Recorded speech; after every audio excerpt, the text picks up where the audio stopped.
Hello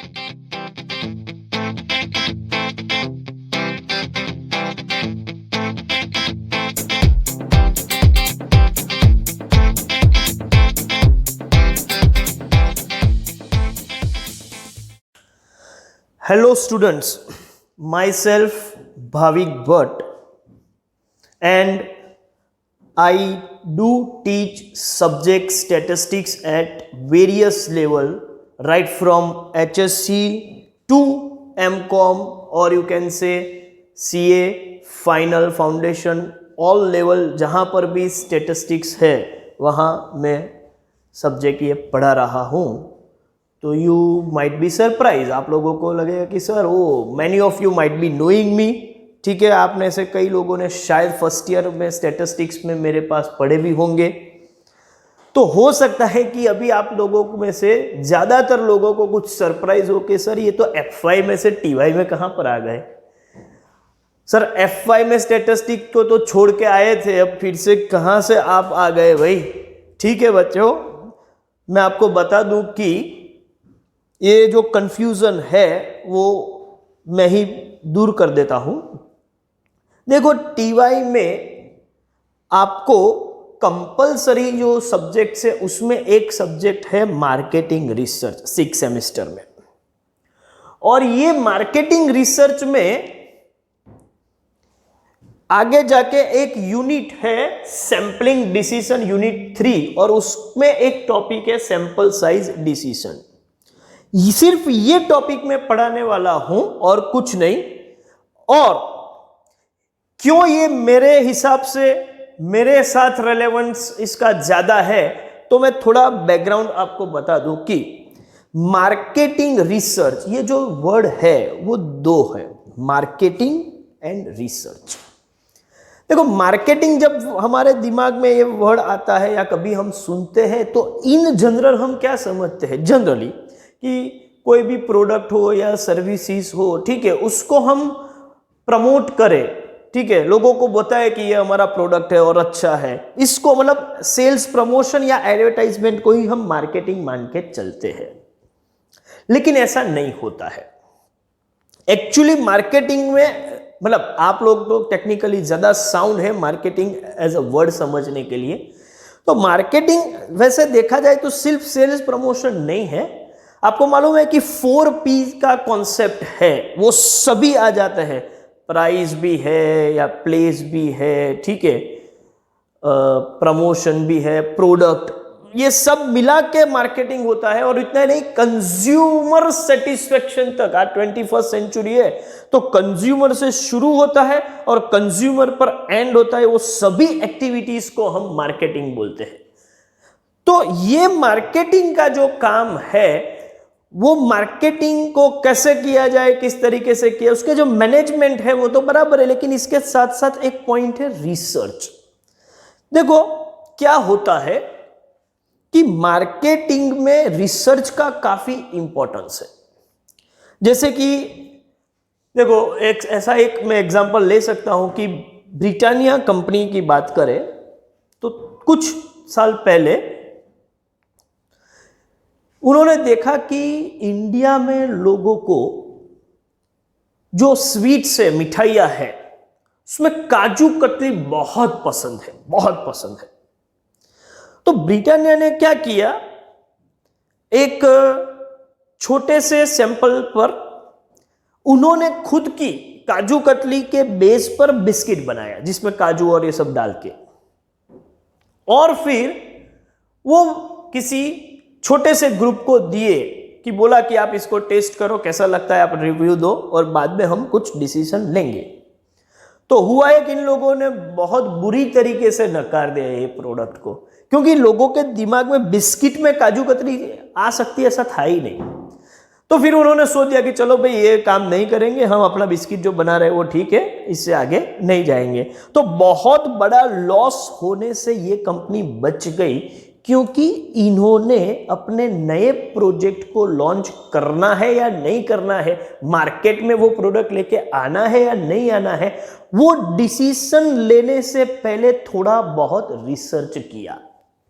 और research के result पर से उन्होंने डिसीजन ले लिया कि भाई इसमें नहीं जाना है। तो ये एक मार्केटिंग रिसर्च की वजह से बहुत बड़ा लॉस होते हुए बच गए। तो देखो, हमेशा हम ये मान के चलेंगे कि कोई भी डिसीजन मेकिंग हो, देखो दुनिया में बिजनेस के सक्सेस का सबसे इंपॉर्टेंट फैक्टर जो है वो है डिसीजन मेकिंग। और मार्केटिंग रिलेटेड डिसीजन मेकिंग के लिए कभी कभी आप सिर्फ और सिर्फ इंट्यूशन बेस पे काम नहीं कर सकते। जैसे मुझे लगता है कि मेरी प्रोडक्ट XYZ कंपनी मान के चलो बहुत बढ़िया है, लोगों को बहुत पसंद आ रही है, मतलब मैं अपने हिसाब से ही सोच रहा हूं कि बहुत पसंद आ रही है।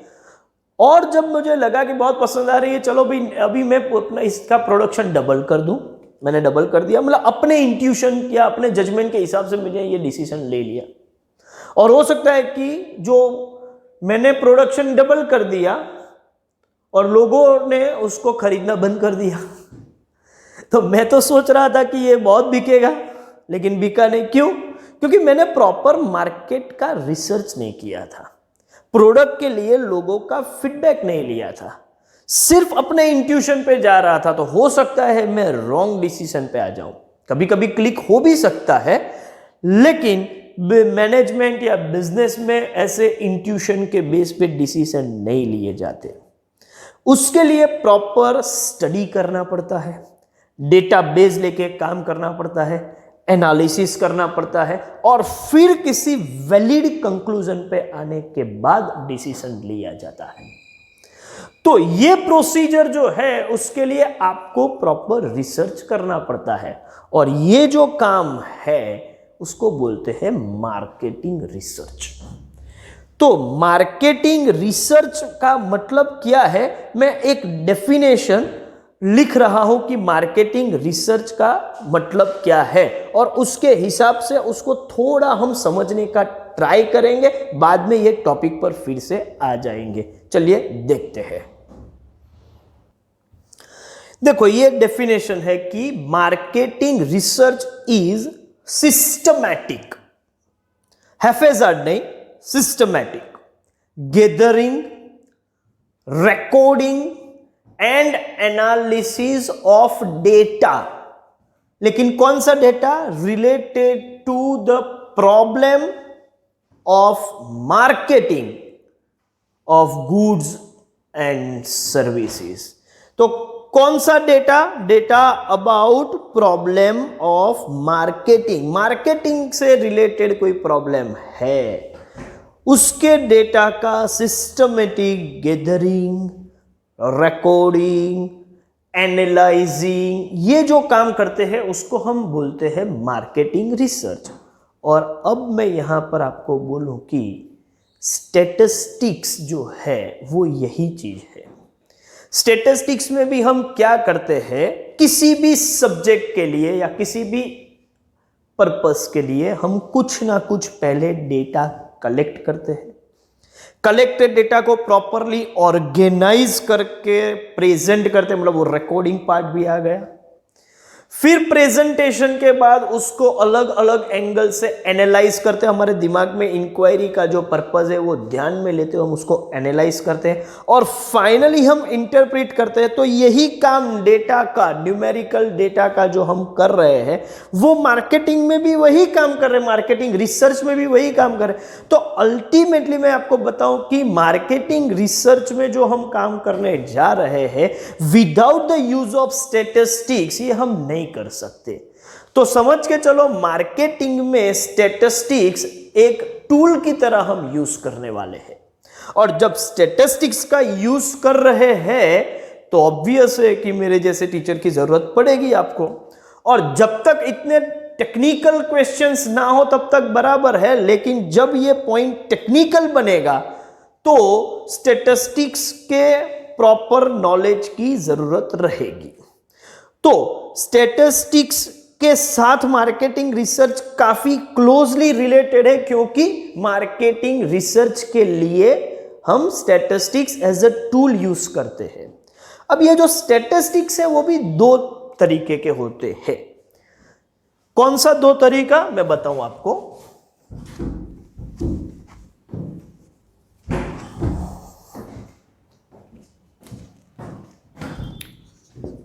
स्टैटिस्टिक्स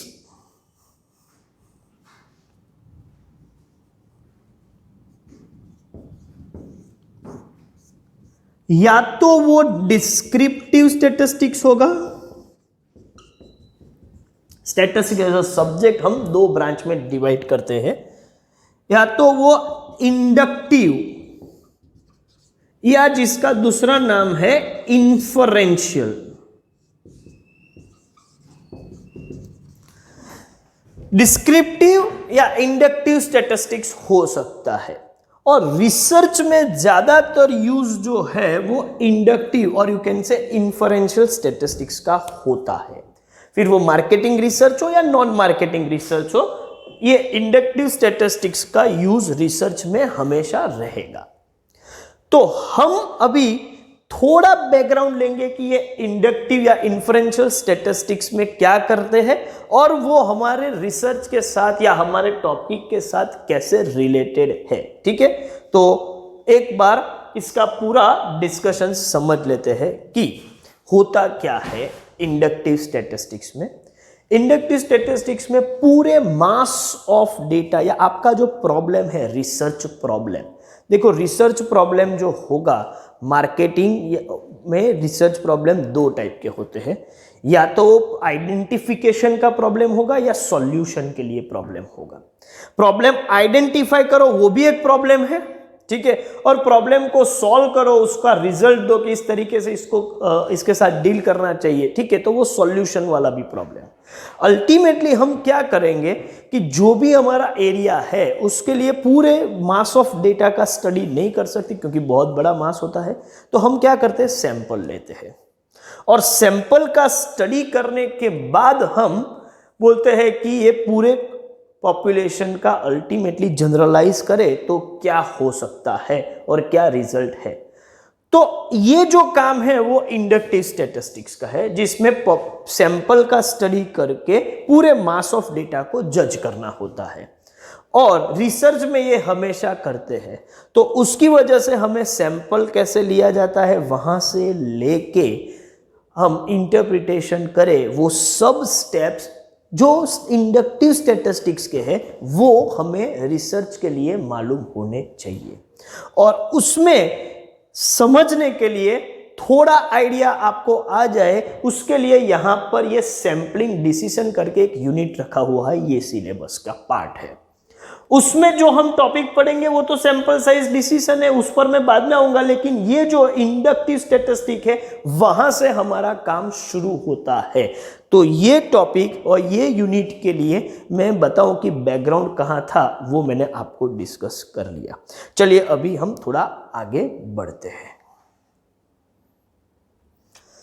हाँ, लेकिन आगे बढ़ने से पहले मैं आपको बता दूं कि जितना हो सकेगा, देखो यहां हम statistics as a detail subject नहीं पढ़ना है हमें, लेकिन एज अ टूल पढ़ना है। मतलब आपका काम कुछ और है जिसमें आपको थोड़ा बहुत एज अ टूल स्टैटिस्टिक्स के कुछ नॉलेज चाहिए जिसका आप यूज करने वाले हो।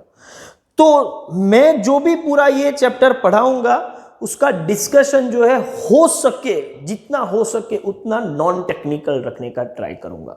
मतलब बहुत स्टैटिस्टिक्स के टेक्निकल पार्ट में नहीं जाएंगे, जितना हो सके उतना उसको सिंपल तरीके से समझेंगे। हाँ, लेकिन जहां कंपल्सरीली जरूरत है वहां टेक्निकल भी हम बनेंगे, लेकिन उसमें भी मैं आपको बता दूं कि टेक्निकल पॉइंट में जाएंगे तो भी उसको समझेंगे बहुत इजी तरीके से। मतलब समझो कि आप H2O बोलो, वाटर बोलो, पानी बोलो, या फिर क्या बोलते हैं वो जल या पानी, इतना बोल सकते हैं, वो सब एक ही है, लेकिन ये काफी टेक्निकल है और ये सिंपल है।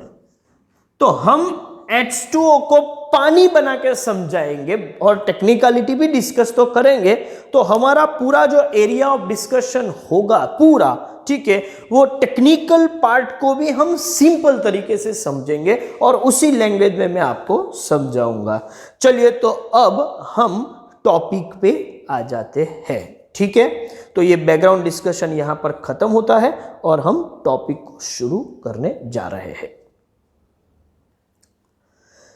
चलिए, मैंने पहले ही आपको बता दिया था कि स्टैटिस्टिक्स जो है, सब्जेक्ट स्टैटिस्टिक्स, वो एज अ टूल हम यहां पर पढ़ने वाले हैं। और सब्जेक्ट स्टैटिस्टिक्स भी दो टाइप में डिवाइड करते हैं।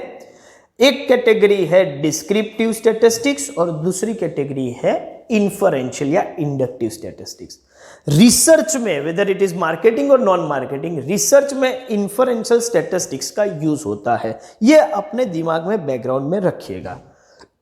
अब ये है क्या वो समझते हैं। एनी स्टैटिस्टिकल इंक्वायरी, कोई भी हो, मार्केटिंग के रिलेटेड हो या कोई भी इंक्वायरी हो, ठीक है, वो दो तरीके से की जाती है। या तो वो पॉपुलेशन इंक्वायरी हो सकती है या फिर सैंपल इंक्वायरी हो सकती है। अब ये है क्या, पॉपुलेशन क्या है, सैंपल क्या है, हो सकता है आपको मालूम हो और हो सकता है कि ना भी हो।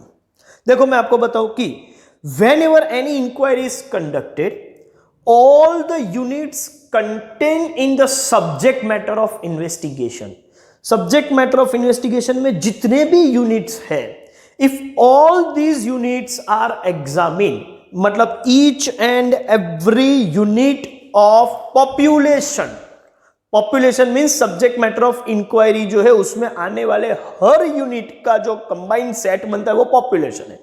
और if you examine each and every unit under the population, then you can say it is population inquiry।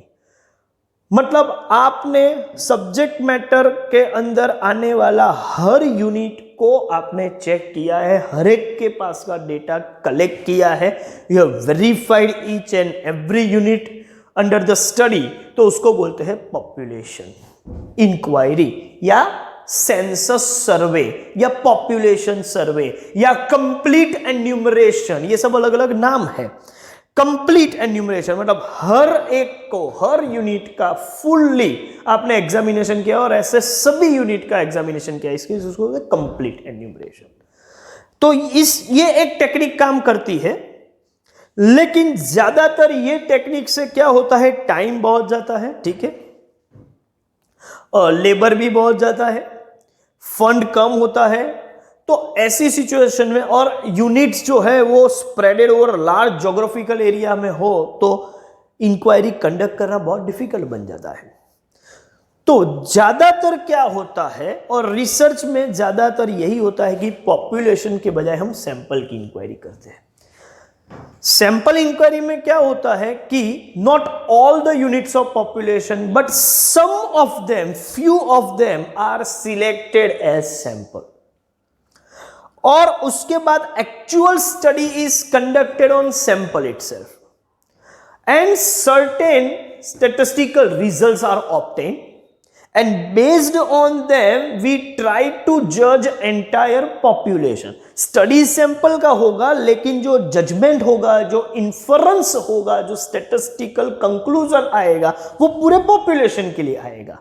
और ये जो प्रोसेस है उसको हम बोलते हैं सैंपल इंक्वायरी या पार्शियल एन्यूमरेशन या जस्ट सैंपल सर्वे। तो population survey and sample survey दो तरीके से हम इंक्वायरी कंडक्ट कर सकते हैं, लेकिन हमारा जो एरिया है वो सैंपल सर्वे का है। हम इसी से काम करेंगे क्योंकि इसका डिस्कशन हम नहीं करने वाले। हमारा जो टॉपिक है वो इस पर रिलेटेड है।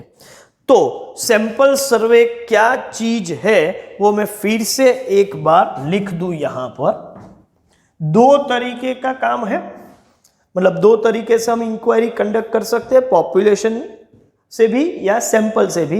पॉपुलेशन से इंक्वायरी करना उतना फिजिबल नहीं होता, उतना प्रैक्टिकल नहीं होता कभी कभी, क्योंकि पॉपुलेशन का साइज बहुत ज़्यादा होता है, spreaded over large geographical area होता है, ठीक है।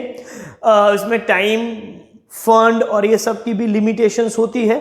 तो बेटर है कि हम पूरा यूनिट, पूरा पॉपुलेशन चेक करने के बजाय उसमें से कुछ सैंपल ले लें। तो हमारा प्रोसीजर ये होता है कि हमारे पास एक पॉपुलेशन होता है, पॉपुलेशन में से हमने कोई सैंपल का सिलेक्शन किया, ठीक है, ये पॉपुलेशन है। उसमें से सैंपल का सिलेक्शन हुआ, फिर actual study is conducted on sample, sample के हमने स्टडी किया, और उसके बाद हमारे पास कुछ सैंपल के रिजल्ट्स एज आउटपुट मिलते हैं जिसको हम बोलेंगे सैंपल रिजल्ट्स। और ये सैंपल रिजल्ट के बेस पर हम कंक्लूजन ड्रॉ करेंगे। किसके लिए कंक्लूजन ड्रॉ करेंगे? पॉपुलेशन के लिए। तो ये जो काम है, ये जो प्रोसेस है, उसको हम बोलते हैं सैंपलिंग प्रोसेस। देखो क्या हुआ, सैंपलिंग प्रोसेस में क्या क्या हो रहा है। एक तो पहले पॉपुलेशन में से सैंपल का सिलेक्शन होता है, फर्स्ट स्टेप ये है। सिलेक्टेड सैंपल का स्टडी करते हैं, तो जो एक्चुअल स्टडी कंडक्ट करते हैं वो सैंपल पे करते हैं, तो वो सैंपल का स्टडी कंडक्ट करते हैं और कुछ हमारे पास सैंपल के रिजल्ट्स निकालते हैं। और थर्ड पार्ट ये है कि हम उसके बेस पर कुछ कंक्लूड करते हैं, लेकिन किसके लिए? पूरे पॉपुलेशन के लिए। तो ये जो कंक्लूजन हम पॉपुलेशन के लिए ले रहे हैं उसी को हम बोलते हैं इन्फरेंस या जस्ट स्टैटिस्टिकल इन्फरेंस। ये वर्ड याद रखिएगा, आगे भी मैं डिस्कशन में इसको लेने वाला हूं। तो व्हाट इज स्टैटिस्टिकल इन्फरेंस, सिर्फ इतना समझना है तो ये समझ के चलो कि judging population based on sample result is statistical inference. Population को जज करना है, लेकिन किसका बेस लेके? सैंपल रिजल्ट का बेस लेके, तो उसको हम बोलते हैं स्टैटिस्टिकल इन्फरेंस। तो ये जो प्रोसेस है, ठीक है, और इसके लिए जो हम साइंस है कि कैसे इन्फरेंस लिया जाता है, कैसे सैंपल लिया जाता है, सैंपल लेते वक्त क्या चीजें ध्यान में लेनी चाहिए, कैसे स्टडी करते हैं, उसका जो पूरा सब्जेक्ट साइंस है वो इंडक्टिव या इन्फरेंशियल स्टैटिस्टिक्स है, जो स्टैटिस्टिक्स की एक अलग ब्रांच है और जिसका हम रिसर्च में ज्यादा यूज करने वाले हैं। तो इसका यह मतलब हुआ कि हमारा जो काम है वो इस तरीके से होने वाला है। क्या होता है? तो एक तो पॉपुलेशन,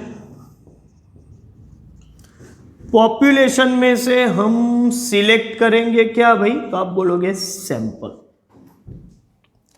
फिर सैंपल का स्टडी करेंगे और कुछ सैंपल के रिजल्ट्स मिलेंगे, सैंपल के रिजल्ट्स।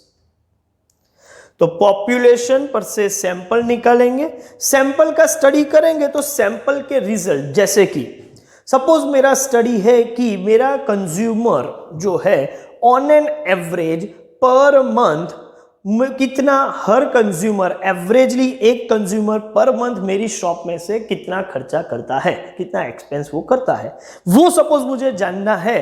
तो मैं सभी कंज्यूमर में से कुछ कंज्यूमर का सैंपल लेता हूं और उनका मंथली बिल जो है वो मैं चेक करता हूं, और फिर वो हर मंथली बिल का मैं एवरेज निकालता हूं। तो ये जो मैंने एवरेज निकाला वो रिजल्ट है मेरा सैंपल का। तो वो एवरेज जो है वो क्या है? वो सैंपल का रिजल्ट है। तो ऐसा एवरेज भी निकाल सकते हैं या कोई और मेजर भी निकाल सकते हैं। स्टैटिस्टिक्स में आपको मालूम है कई सारे मेजर्स आपने पढ़े हैं, जैसे कि मीन जो मैंने अभी बताया, लेकिन मीन भी हो सकता है, मीडियन भी हो सकता है, स्टैंडर्ड डेविएशन हो सकता है, प्रपोर्शन हो सकता है, कई सारे मेजर्स है। तो मैं मीन की बात कर रहा हूं, लेकिन whatever whichever the measure you have obtained based on sample details are known as statistics। ये स्टैटिस्टिक्स और सब्जेक्ट स्टैटिस्टिक्स एक नहीं है, ये दो अलग चीजें हैं। ये है statistic means what? Any statistical measure, mean, median, mode, जो भी है, ठीक है, based on sample details are statistic. लेकिन हमारा काम यह है कि सैंपल का मीन निकालने के बाद हम सैंपल एवरेज निकालने के बाद रुकेंगे नहीं, हम मान के चलेंगे कि पूरे पॉपुलेशन मतलब हर कंज्यूमर का इसके बेस पर एवरेज कंजम्पशन क्या है। तो मैं क्या करूंगा, सैंपल का जो डेटा या जो रिजल्ट मिला जिसको मैंने नाम दिया है स्टैटिस्टिक, उसके ऊपर से पॉपुलेशन का मेजर क्या होगा, मतलब सैंपल मीन मुझे पता चला है तो मैं सैंपल मीन के बाद मेरा टारगेट होगा कि पॉपुलेशन का मीन क्या है, क्योंकि मेरा पर्पस जो है वो तो पूरे पॉपुलेशन को जज करना है। तो पॉपुलेशन मीन क्या है वो मैं जज करूंगा। तो स्टैटिस्टिक्स पर से मतलब सैंपल रिजल्ट पर से पॉपुलेशन का रिजल्ट क्या होगा वो मैं एस्टिमेट करने वाला हूं, और वो पॉपुलेशन के रिजल्ट को मैं बोलूंगा, इसका एक टेक्निकल नाम है पैरामीटर्स। किसका होता है? पॉपुलेशन का। तो ये प्रोसेस होता है कि पॉपुलेशन में से सैंपल, सैंपल पर से सैंपल स्टैटिस्टिक, और सैंपल स्टैटिस्टिक पर से पॉपुलेशन का मेजर क्या होगा उसका एस्टिमेशन, मतलब पैरामीटर का एस्टिमेशन करना होता है। और नोटेशन देखा जाए तो स्टैटिस्टिक्स के लिए टी बोलते हैं और पैरामीटर के लिए थीटा, ऐसा नोटेशन यूज किया जाता है। तो ये काम हम करते हैं पूरे प्रोसेस में। अल्टीमेटली ये जो सैंपलिंग प्रोसेस है, ठीक है, वो इस तरीके का हुआ। एक काम पहला क्या है, तो आप बोलोगे कि सैंपल का सिलेक्शन। दूसरा काम क्या है, आप बोलोगे सैंपल स्टडी। और तीसरा काम क्या है, तो आप बोलोगे कि स्टैटिस्टिकल इन्फरेंस। तो पॉपुलेशन में से सैंपल का सिलेक्शन, सिलेक्ट करने के बाद वो सैंपल पर स्टडी करेंगे, स्टडी करने के बाद हमको कुछ ना कुछ रिजल्ट्स मिलेंगे। बेस्ड ऑन दिस रिजल्ट हम स्टैटिस्टिकल इन्फरेंस मतलब स्टैटिस्टिक्स पर से पैरामीटर का एस्टिमेशन करेंगे। तो स्टैटिस्टिकल इन्फरेंस में वैसे दो चीजें होती है, एक होता है एस्टिमेशन ऑफ पैरामीटर्स। सैंपल का मीन ये है तो पॉपुलेशन का मीन क्या होगा उसका एस्टिमेशन करेंगे, और एस्टिमेशन ऑफ पैरामीटर करने के बाद वो एस्टिमेटेड वैल्यूज की वैलिडिटी क्या है, वो वैलिडिटी प्रॉपर है या नहीं है, और ये वैलिडिटी कितने परसेंट से आप वैलिडेट कर सकते हो कि 99% वैलिड है या 95% वैलिड है, ठीक है, इसके वैलिड होने की प्रोबेबिलिटी 0.95 है, ऐसा भी आप बोल सकते हो। तो वो जो काम है उसके लिए आपको वैलिडिटी का टेस्टिंग करना पड़ेगा, और उसको बोलते हैं टेस्टिंग ऑफ हाइपोथेसिस। तो वैसे स्टैटिस्टिकल इन्फरेंस में सिर्फ पैरामीटर का एस्टीमेट करने से काम खत्म नहीं होता, एस्टीमेट की वैलिडिटी का टेस्टिंग भी होता है, तब जाके हमारा इन्फरेंस का काम खत्म होता है। तो ये डिस्कशन से इतना तो क्लियर हो गया कि in sampling process statistics are always calculated and parameters are always estimated. क्योंकि हम पॉपुलेशन का स्टडी नहीं कर रहे, पॉपुलेशन का स्टडी करते तो पैरामीटर ही कैलकुलेट कर लेते, लेकिन हम स्टैटिस्टिक्स निकालेंगे और उसके हिसाब से पैरामीटर एस्टिमेट करेंगे। तो statistics are calculated and parameters are estimated. तो ये पूरा प्रोसेस में सर हमारा ये कहां से आ गया काम, देखो सैंपलिंग का डिसीजन जो लेना है उसमें फर्स्ट स्टेप है सैंपल सिलेक्शन, और सैंपल सिलेक्शन में दो चीजें काम करती हैं। अब मैं आपको बताऊं, एक तो है कि कौन सी आइटम या कौन से यूनिट को इंक्लूड करना है और किसको नहीं करना है। मतलब एक डिसीजन होता है कि particular unit of population to be selected in sample और नॉट, मतलब ये यूनिट का सैंपल में इंक्लूजन करना है या एक्सक्लूजन करना है, उसको हम बोलते हैं सैंपल सिलेक्शन का एक डिसीजन। दो डिसीजन होते हैं, एक तो है कि किसको सैंपल में ले और किसको ना ले, वो पहले एक तो डिसीजन लेना होता है, और दूसरा सैंपल में लेते लेते कितने यूनिट को सैंपल में ले, जिसको हम बोलते हैं सैंपल की साइज।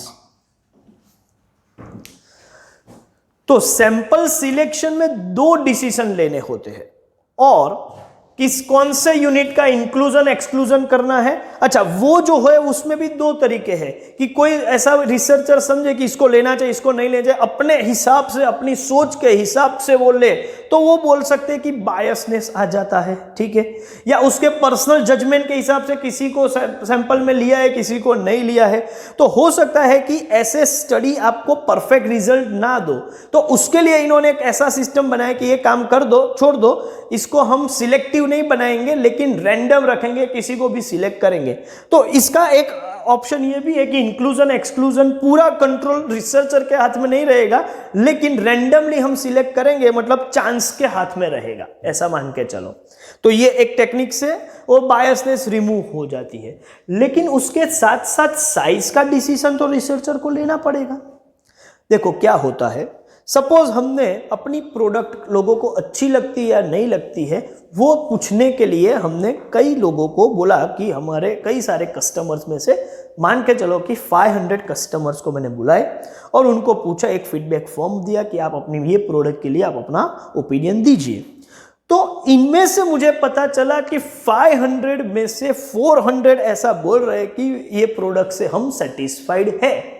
तो इसका ये मतलब हुआ कि आपका जजमेंट ये है कि ये हमारी प्रोडक्ट परफेक्टली काम कर रही है, और जिन 10-100 लोगों ने ऐसा बोला है कि भाई ये हम सेटिस्फाइड नहीं है, तो उसके भी कारण जानने का हम ट्राई तो करेंगे और रिमूव करने का ट्राई करेंगे। लेकिन मोरलेस हम ऐसा बोल सकते हैं कि प्रोडक्ट ज़्यादातर कंज्यूमर को या हमारे प्रोडक्ट खरीदने वाले को सेटिस्फेक्शन दे रहा है।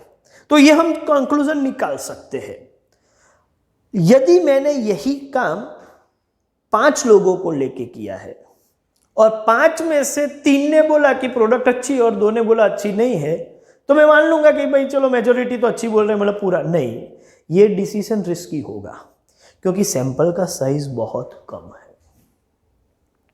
तो सैंपल की साइज ज्यादा हो तो आप रीजनेबली करेक्ट डिसीजन पे जा सकते हो। जितना सैंपल का साइज बढ़ता रहेगा उतने आपके एस्टिमेशन करेक्ट होंगे, और सैंपल का साइज जितना कम होगा उतना आपका एस्टिमेशन करेक्ट होने का चांस कम रहेगा। तो मेरा काम जो है कि पैरामीटर को एस्टिमेट करना, वो लार्जली डिपेंड करता है कि साइज ऑफ सैंपल क्या है। और सैंपल का साइज बढ़ाते बढ़ाते हम पूरा पॉपुलेशन का स्टडी करें तो बिल्कुल एक्यूरेट रिजल्ट मिल जाएगा, पैरामीटर का वैल्यू एग्जैक्ट मिल जाएगा। और सैंपल का साइज पूरा पॉपुलेशन ना हो लेकिन साइज कम हो तो कैलकुलेटेड फिगर और एस्टिमेटेड फिगर में, कैलकुलेटेड फिगर पर से जो एस्टिमेट करेंगे उसमें गलतियां रहेगी। साइज बढ़ती जाएगी तो एरर्स कम होती जाएगी। तो सैंपल की साइज एक काफी इंपॉर्टेंट है। लेकिन यह भी होता है कि सैंपल की साइज हम बहुत कम ना रखें लेकिन बहुत ज्यादा एक्यूरेसी चाहिए करके हम बहुत ज्यादा सैंपल की साइज रख देंगे तो मोर और लेस वो पॉपुलेशन स्टडी के पास ही पहुंच जाएगा। तो फिर उससे वही प्रॉब्लम शुरू हो जाएंगे जो पॉपुलेशन स्टडी में कि टाइम बहुत जाता है, फंड बहुत लेता है, ठीक है, इकोनॉमी मेंटेन नहीं होती है, रिजल्ट क्विकली नहीं मिल रहे हैं, तो उसकी वजह से डिसीजन डिले हो रहा है। तो ये सब जो प्रॉब्लम है वो जितना सैंपल का साइज ज्यादा होगा, बड़ा सैंपल होगा साइज में, तो ये प्रॉब्लम भी आएंगे। तो ये दोनों तरीके का प्रॉपर बैलेंस करना होता है।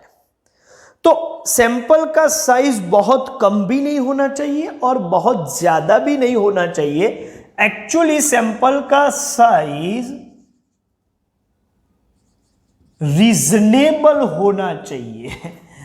अब ये रीजनेबल जो वर्ड है ना वो बहुत डिफिकल्ट है, जज कैसे करो, किसको रीजनेबल बोले।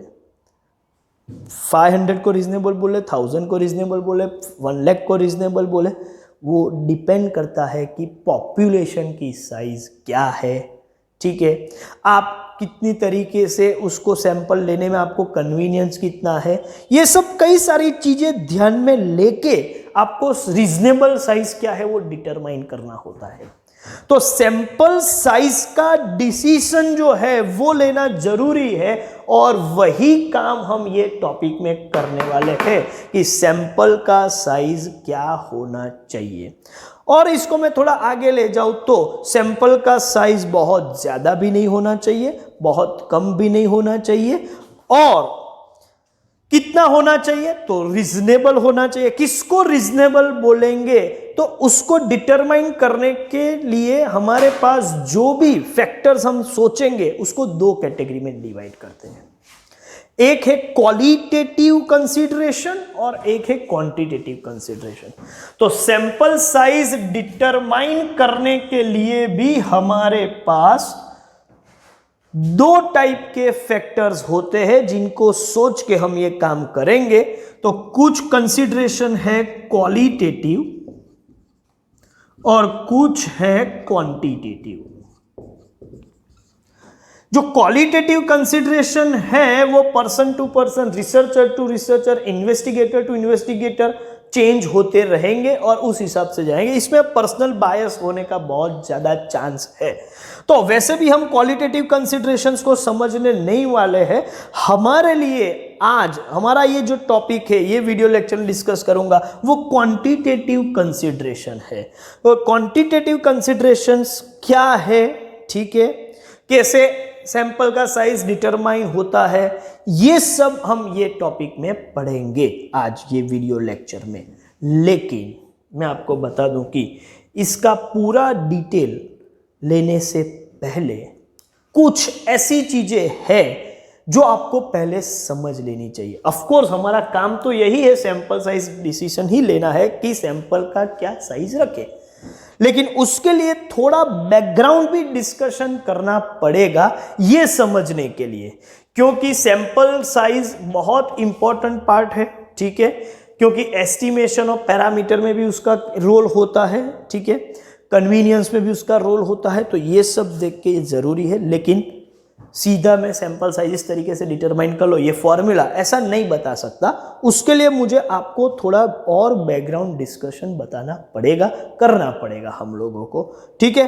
तो चलिए हम अभी थोड़ा ये सेशन को टेक्निकल करने वाले हैं।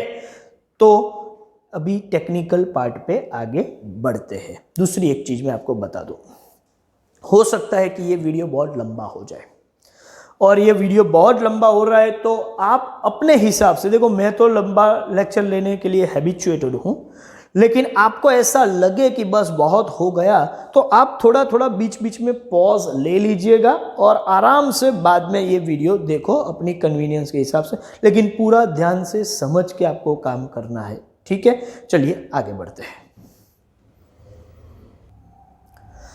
चलिए समझते हैं। ये प्रोसीजर आपको मालूम है, फिर से मैं ये बता रहा हूं कि पॉपुलेशन में से पहले हम सैंपल सिलेक्ट करेंगे, सैंपल का स्टडी करेंगे तो कुछ सैंपल रिजल्ट्स मिलेंगे जिसको हम बोलते हैं सैंपल स्टैटिस्टिक्स या जस्ट स्टैटिस्टिक, जिसका नोटेशन टी है। And based on statistic we estimate parameter. हम पैरामीटर का, पैरामीटर मींस पॉपुलेशन का स्टैटिस्टिकल मेजर, उसका एस्टिमेशन करेंगे। ये काम हमको करना है और उसके लिए हमें सैंपल लेके काम करना है। तो सैंपल का साइज क्या रखना चाहिए वो हम डिटरमाइन करना चाहते हैं। तो और मैंने बोला कि उसके पहले हम थोड़ा टेक्निकल पार्ट थोड़ा बहुत समझ ले। जैसे कि पैरामीटर्स और स्टैटिस्टिक्स की बात करें तो साइज जो है, मतलब पॉपुलेशन की साइज को हम कैपिटल एन बोलेंगे और सैंपल की साइज को स्मॉल एन बोलेंगे। ये किसका नोटेशन हुआ भाई? तो कि साइज का, मतलब 500 मेरे कस्टमर्स है टोटल, और उसमें से मैंने 50 कस्टमर का सैंपल लिया है और जिस पर मैं स्टडी कंडक्ट कर रहा हूं, तो पॉपुलेशन का size capital N equals to 500 मानेंगे और sample size small n equals to 50 मानेंगे। तो हमारा पर्पस है कि स्मॉल एन कैसे डिटरमाइन किया जाए वो हम स्टडी कर रहे हैं। अच्छा, इसके साथ साथ कुछ और मेजर्स भी ले लें। जैसे कि मीन की बात करें तो पैरामीटर में मीन मतलब म्यू, ये नोटेशन यूज करेंगे, और स्टैटिस्टिक्स के लिए मीन मतलब एक्स बार। तो मीन के लिए हम ये नोटेशन यूज करेंगे, population mean means mu but sample mean is x bar. तो कभी आगे थोड़ा बहुत डिस्कशन टेक्निकल लेवल पे चला जाए तो जब मैंने एक्स बार लिखा हो तो समझ के चलो कि सैंपल मीन की बात कर रहे हैं, और म्यू लिखा हो तो समझ के चलो हम पॉपुलेशन मीन की बात कर रहे हैं, ठीक है। और इसके साथ साथ एक मेजर है प्रपोर्शन। देखो प्रपोर्शन जो है उसके लिए पैरामीटर में हम नोटेशन यूज करेंगे पाई, और स्टैटिस्टिक्स मतलब सैंपल स्टैटिस्टिक्स के लिए नोटेशन यूज करेंगे स्मॉल p। उसके साथ एक और मेजर आपको मालूम है, वो है स्टैंडर्ड डेविएशन। स्टैंडर्ड डेविएशन का पॉपुलेशन में मेजर है सिग्मा, और स्टैटिस्टिक्स के लिए हम सैंपल स्टैंडर्ड डेविएशन के लिए s यूज करेंगे। आपको मालूम है कि स्टैंडर्ड डेविएशन का ही स्क्वायर करते हैं तो वेरिएंस मिल जाता है, तो यहां सिग्मा स्क्वायर हो जाएगा, यहां s स्क्वायर हो जाएगा। और इसका रिलेटिव मेजर है coefficient of variation, coefficient of variation जिसको हम पॉपुलरली CV ऐसा बोलते हैं। तो CV का मतलब होता है standard deviation upon mean. Of course आपको पता होगा, शायद आप इंटू 100 याद करके रखते हैं कि इंटू 100 भी होता है, लेकिन हम यहाँ पर परसेंटेज में एक्सप्रेस नहीं करना चाहते, यूनिट बेस पे रखेंगे तो इंटू 100 नहीं लिखेंगे। तो यहाँ क्या होगा s अपॉन x बार। ये कुछ ऐसे नोटेशन है जो आपको याद रखने हैं। इसके अलावा भी एक दो नोटेशन है, ठीक है, और लेकिन वो मैं यहां पर लिखूंगा तो उसका मीनिंग, क्योंकि यहां तक का तो मीनिंग आपको पता है कि size, mean, proportion, SD, variance, ये सब क्या है वो आपको मालूम है। बाकी के एक दो चीज है जो स्टैंडर्ड एरर और वो सब, वो मैं थोड़ा और चीजें डिस्कस करने के बाद उस पर आऊंगा। तो इतने नोटेशंस आप पहले याद रखिएगा, बाकी के नोटेशन के लिए हम जैसे टॉपिक पढ़ते हुए आगे बढ़ेंगे तो वो नोटेशन भी डिस्कस करेंगे, ठीक है। तो हमारा काम जो था वो हमने शुरू कर दिया। पर्पस है सैंपल साइज कैसे डिटरमाइन किया जाता है वो, लेकिन उसके लिए पहले थोड़ा बैकग्राउंड हमको पढ़ना पड़ेगा, वो समझना पड़ेगा। उसमें एक बैकग्राउंड का फर्स्ट पॉइंट ये है कि पैरामीटर और स्टैटिस्टिक्स के अलग अलग चीज़ों के नोटेशंस क्या है वो हमने देख लिए। अब हम एक दूसरा टॉपिक पढ़ने जा रहे हैं और वो है सैम्पलिंग डिस्ट्रीब्यूशन। ओके, तो सैम्पलिंग डिस्ट्रीब्यूशन ये काफ़ी इंपॉर्टेंट शॉर्ट नोट है और ये कॉन्सेप्ट भी बहुत इंपॉर्टेंट है समझने के लिए। और ये कॉन्सेप्ट कई अच्छे लोग समझ नहीं पाते, पता नहीं क्यों, लेकिन आप भी ध्यान रखिएगा, मैं आपको बिल्कुल क्लियर कर दूंगा कि ये बहुत ही सिंपल कॉन्सेप्ट है। पहले सिर्फ इतना लिखो सैम्पलिंग डिस्ट्रीब्यूशन, तो इसका ये मतलब है कि सैम्पलिंग डिस्ट्रीब्यूशन ऑफ स्टैटिस्टिक्स। ये लिखते भी है, कभी नहीं भी लिखते, लेकिन हमेशा सैम्पलिंग डिस्ट्रीब्यूशन किसका होता है? स्टैटिस्टिक्स का। स्टैटिस्टिक्स का मतलब आपको पता है कि सैंपल के बेस पर जो हमने मेजर निकाला हुआ है, जो रिजल्ट निकाला है, उसको स्टैटिस्टिक बोलते हैं। तो सैम्पलिंग डिस्ट्रीब्यूशन स्टैटिस्टिक्स का ही होता है।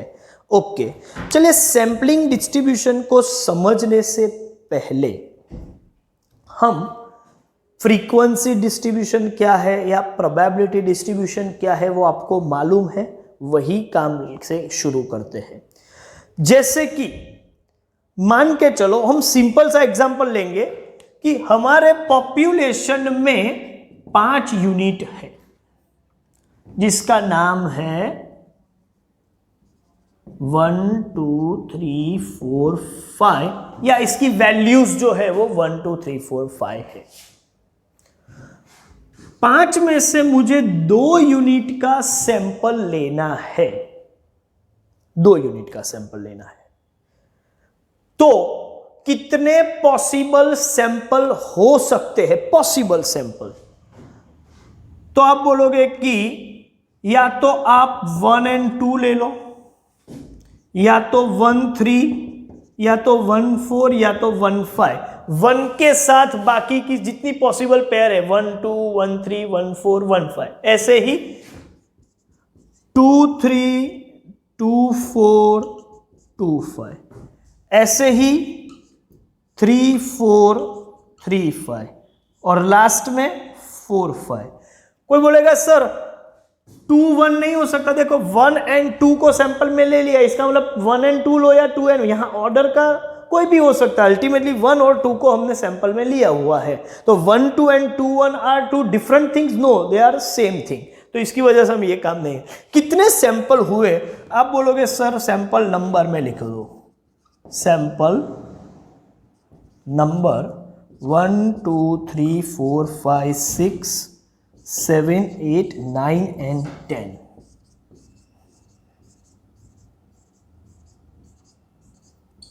टोटल 10 सैंपल हुए, सैंपल वैल्यूज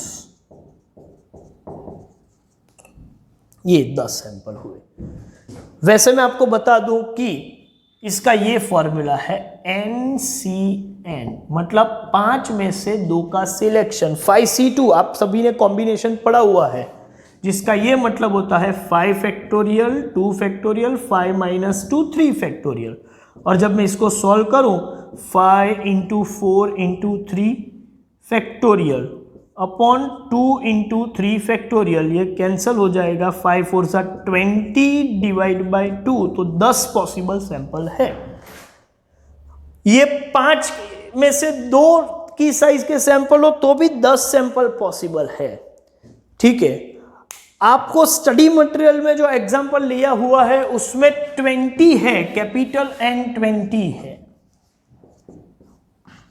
और सैंपल 5 का ले रहे हैं तो मुझे 20C5 निकालना पड़ेगा, और उसका वैल्यू आप कैलकुलेट करोगे तो 1615504 ऐसा कुछ आ रहा है। तो इतना सारे सैंपल पॉसिबल है। 20 में से किसी 5 यूनिट का सैंपल लो तो कितने पॉसिबल सैंपल है? इतने सारे पॉसिबल सैंपल है। 20C5 आप करोगे तो देखो, तो ये सभी सैंपल तो हम लेते नहीं हैं, लेकिन जितने भी पॉसिबल सैंपल है, मैंने छोटा एग्जांपल इसलिए लिया कि 10 से भी काम चल सकता है समझाने के लिए। तो जितने पॉसिबल सैंपल है वो सभी सैंपल एक बार निकाल देते हैं। यहां पर हमने 10 पॉसिबल सैंपल लिए।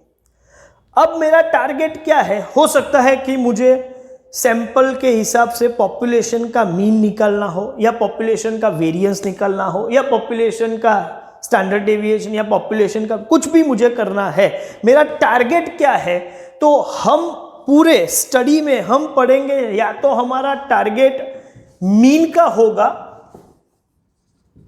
या तो प्रपोर्शन का होगा। ऐसा क्यों सर? देखो, कोई भी मेजर हमारा टारगेट हो सकता है कि सैंपल मीन पर से हम पॉपुलेशन मीन जज करना भी सोच सकते हैं, सैंपल प्रपोर्शन से पॉपुलेशन प्रपोर्शन को भी जज करना चाहते हैं, या सैंपल स्टैंडर्ड डेविएशन से पॉपुलेशन स्टैंडर्ड डेविएशन। लेकिन हमने जो हमारा जो सिलेबस स्ट्रक्चराइज हुआ है उसमें सिर्फ 2 ही मेजर की बात की है कि हम मीन और प्रपोर्शन यही दोनों को लेके आगे बढ़ेंगे, और ये सबसे ज्यादा यूज होने वाले भी ये 2 मेजर है इंडक्टिव स्टैटिस्टिक्स में। तो इसी के लिए डिस्कशन हम करेंगे। मतलब हमारे पास हमेशा हम कौन सा सैंपल का कौन सा रिजल्ट निकालेंगे, या तो सैंपल का मीन निकालेंगे या सैंपल का प्रपोर्शन निकालेंगे। हम 2 ही मेजर से काम करेंगे। तो हर सैंपल का मुझे मीन निकालना हो तो निकाल सकता हूं, हाँ निकाल सकता हूं।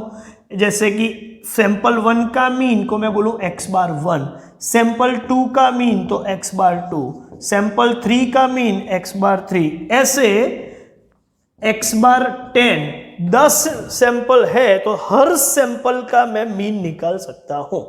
निकाल भी सकता हूं 1 + 2 3 डिवाइड बाई 2, मतलब ये 1.5 है, ये 2 है, ये 1 + 4 5/2, तो ये 2.5 है। ऐसे करते हुए 4 + 5 डिवाइड 9/2, मतलब ये हो जाएगा 4.5। तो ऐसे मुझे कितने वैल्यूज मिलेंगे? आप बोलोगे सर जितने पॉसिबल सैंपल है उतने मीन्स मिलेंगे। 10 सैंपल है तो 10 मीन मिलेंगे। वो 15,504 सैंपल होते तो मुझे 15,504 मीन्स मिलते। ठीक है, जितने पॉसिबल सैंपल है वो सभी पॉसिबल सैंपल का कोई ना कोई आप स्टैटिस्टिकल मेजर निकालो। सपोज हमने मीन निकाला है, तो अब ये जो मेरे पास मीन की 10 वैल्यू आ गई, मतलब मेरे पास 10 नंबर्स है या 10 वैल्यूज है। क्या मैं ये 10 वैल्यूज को फ्रीक्वेंसी डिस्ट्रीब्यूशन में कन्वर्ट कर सकता हूं? हाँ, कर सकते हैं। मतलब फ्रीक्वेंसी डिस्ट्रीब्यूशन का मतलब क्या है? फ्रीक्वेंसी डिस्ट्रीब्यूशन का ये मतलब है कि एक ऐसा स्टैटिस्टिकल टेबल जिसमें वैल्यूज और उसकी फ्रीक्वेंसी साइड बाय साइड रखी हो। जैसे कि वैल्यू, जैसे स्टूडेंट के मार्क्स है तो 0 मार्क वाले 2 स्टूडेंट है, 1 मार्क वाले 5 स्टूडेंट है, 2 मार्क वाले 10 स्टूडेंट है। तो ऐसा मार्क्स के अगेंस्ट मैंने रिपीटेशन वैल्यू मतलब फ्रीक्वेंसी जो नंबर ऑफ वो डिस्ट्रीब्यूशन बनेगा, ऐसा जो टेबल बनेगा उसको बोलते हैं फ्रीक्वेंसी डिस्ट्रीब्यूशन। तो ऐसे स्टैटिस्टिक्स के हमारे पास 10 स्टैटिस्टिक्स आ गए, कभी 15,504 स्टैटिस्टिक्स होते हैं। वो सभी स्टैटिस्टिक्स का भी मैं एक डिस्ट्रीब्यूशन तैयार कर सकता हूं, ठीक है। और वो जो डिस्ट्रीब्यूशन है उसको बोलते हैं सैंपलिंग डिस्ट्रीब्यूशन ऑफ स्टैटिस्टिक्स। तो what is sampling distribution? Concept बहुत डिफिकल्ट बन रहा है लेकिन आराम से समझो। Sampling distribution is just a frequency distribution और प्रोबेबिलिटी डिस्ट्रीब्यूशन। फ्रीक्वेंसी डिस्ट्रीब्यूशन बोलो या प्रोबेबिलिटी डिस्ट्रीब्यूशन बोलो, एक ही चीज है, क्योंकि फ्रीक्वेंसी को आप प्रोबेबिलिटी में, प्रोबेबिलिटी को फ्रीक्वेंसी में कन्वर्ट कर सकते हैं। रिलेटिव फ्रीक्वेंसी प्रोबेबिलिटी बन जाती है। तो फ्रीक्वेंसी डिस्ट्रीब्यूशन किसका? स्टैटिस्टिक्स का। फिर से बोलता हूं, sampling distribution is a frequency distribution of different statistics obtained from all possible sample to sample। जितने पॉसिबल सैंपल्स है वो सैंपल टू सैंपल जो भी स्टैटिस्टिक आपने निकाला वो हर स्टैटिस्टिक्स का ध्यान में लेके एक फ्रीक्वेंसी डिस्ट्रीब्यूशन बना दे तो उसको हम बोलेंगे सैंपलिंग डिस्ट्रीब्यूशन ऑफ स्टैटिस्टिक। जैसे कि हमारे पास मान के चलो कि पॉसिबल सैंपल कितने हैं, तो आप बोलोगे सर पॉसिबल सैंपल सपोज 15,504 है, ठीक है। तो सैंपल नंबर 1 2 3 4 अप टू 15,504 के हमारे स्टैटिस्टिक्स, कोई भी स्टैटिस्टिक्स होता है, t इक्वल्स टू एक्स बार भी हो सकता है, प्रपोर्शन भी हो सकता है, ठीक है, s भी हो सकता है, लेकिन हम ये दोनों से काम कर रहे हैं। तो ऐसे हमारे पास t1 t2 t3 करके t15504 जितने वैल्यूज होंगे और ये सभी वैल्यू को मैं फ्रीक्वेंसी डिस्ट्रीब्यूशन में कन्वर्ट कर दूं तो मैं वो फ्रीक्वेंसी डिस्ट्रीब्यूशन को बोलूंगा सैंपलिंग डिस्ट्रीब्यूशन। तो अब तो सैंपलिंग डिस्ट्रीब्यूशन क्या है वो हमने समझा, लेकिन इसका क्या जरूरत है, क्या है वो भी बाद में समझेंगे। तो sampling distribution is just a frequency distribution और you can say probability distribution of different sample statistics obtained from sample to sample। जितने भी सैंपल है वहां से हमने लिए हुए हैं, तो सैंपल टू सैंपल हमने निकाले, उनका जो डिस्ट्रीब्यूशन बना वो सैंपलिंग डिस्ट्रीब्यूशन है। और जो सैंपलिंग डिस्ट्रीब्यूशन है वो किसी ना किसी स्टैटिस्टिक्स का होगा, क्योंकि हमने स्टैटिस्टिक की वैल्यू लेके ही काम किया है। स्टैटिस्टिक्स में मीन भी हो सकता है, प्रपोर्शन भी हो सकता है, कोई और भी हो सकता है, हम ये दोनों का काम करेंगे। तो सैंपलिंग डिस्ट्रीब्यूशन ऑफ मीन भी हो सकता है, स्टैटिस्टिक्स की जगह पर आप जो भी मेजर हो वो लिख सकते हो। सैंपलिंग डिस्ट्रीब्यूशन ऑफ मीन हो सकता है, सैंपलिंग डिस्ट्रीब्यूशन ऑफ प्रपोर्शन हो सकता है। तो सैंपलिंग डिस्ट्रीब्यूशन हमेशा स्टैटिस्टिक्स का होगा। और स्टैटिस्टिक्स मतलब क्या, तो आप बोलोगे कि any statistical measure of sample, sample का जो मेजर है उसको स्टैटिस्टिक बोलते हैं। और ऐसे सभी वैल्यूज का एक डिस्ट्रीब्यूशन बनाए तो वो सैंपलिंग डिस्ट्रीब्यूशन हो जाता है। अब एक पॉइंट में आगे बढ़ा रहा हूं, ये जो सैंपलिंग डिस्ट्रीब्यूशन है वो सैंपलिंग डिस्ट्रीब्यूशन एक हमारा नॉर्मल फ्रीक्वेंसी डिस्ट्रीब्यूशन जैसा एक डिस्ट्रीब्यूशन बन जाएगा। तो वो सैंपलिंग डिस्ट्रीब्यूशन का भी मान के चलो सैंपलिंग डिस्ट्रीब्यूशन किसका है, तो हमारे पास दो पॉसिबिलिटी है।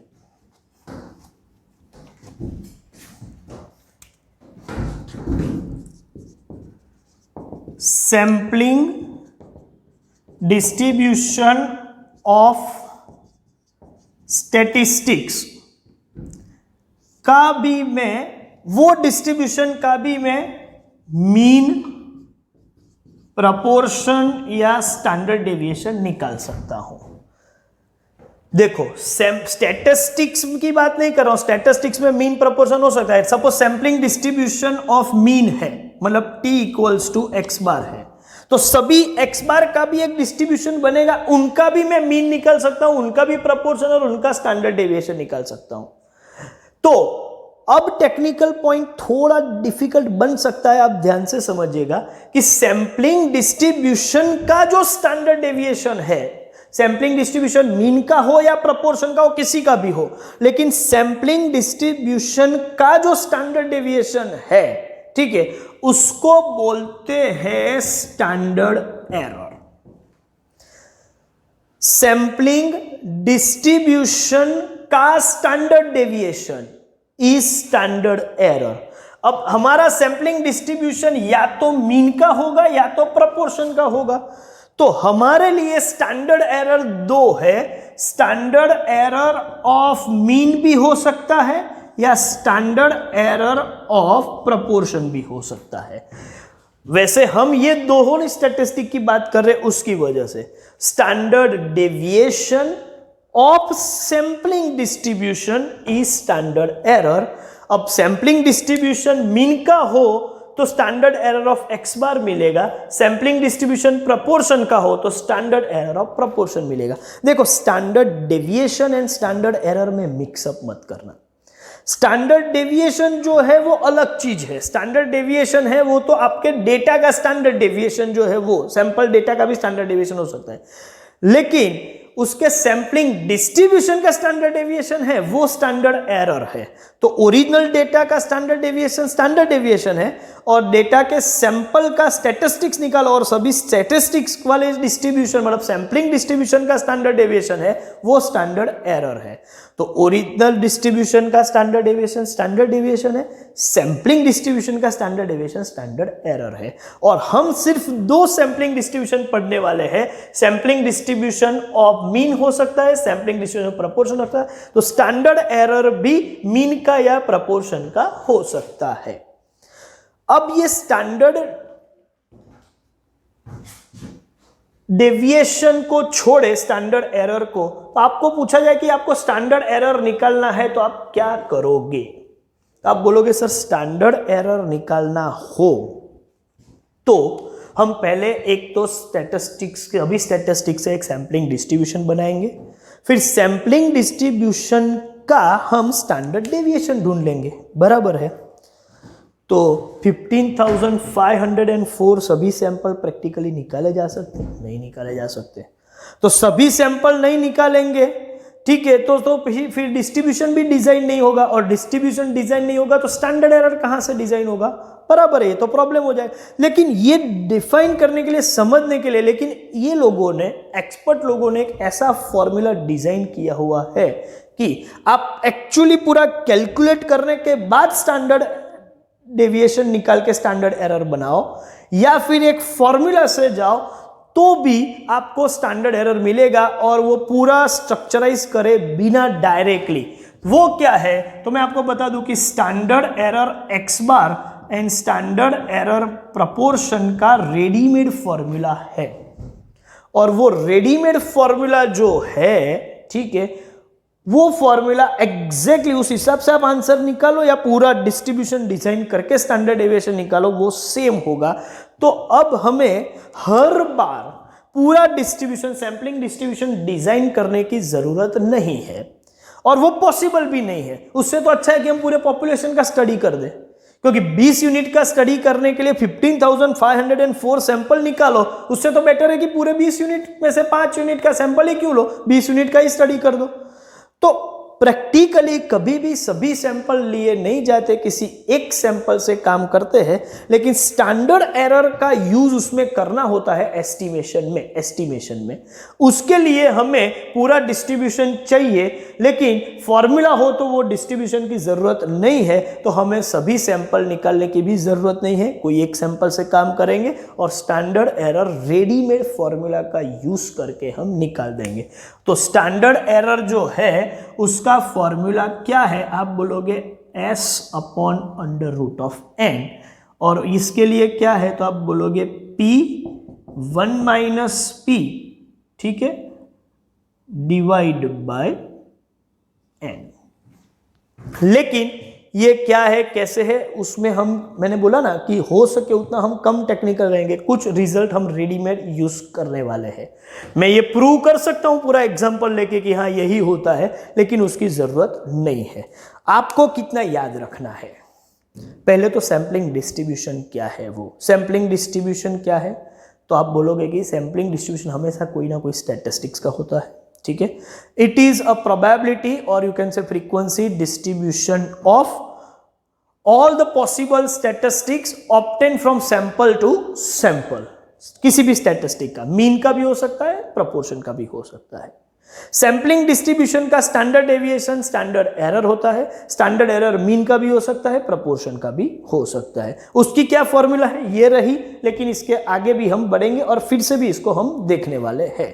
प्रैक्टिकली हम हर सैंपल तो निकाल नहीं सकते, हर पॉसिबल सैंपल का स्टडी नहीं कर सकते, किसी एक का ही स्टडी करेंगे, लेकिन इसकी वजह से भी concept of standard sampling distribution null and void नहीं हो जाता, क्योंकि ये हमको हेल्प करता है स्टैंडर्ड एरर और प्रोबेबिलिटी का कॉन्सेप्ट अप्लाई करने के लिए।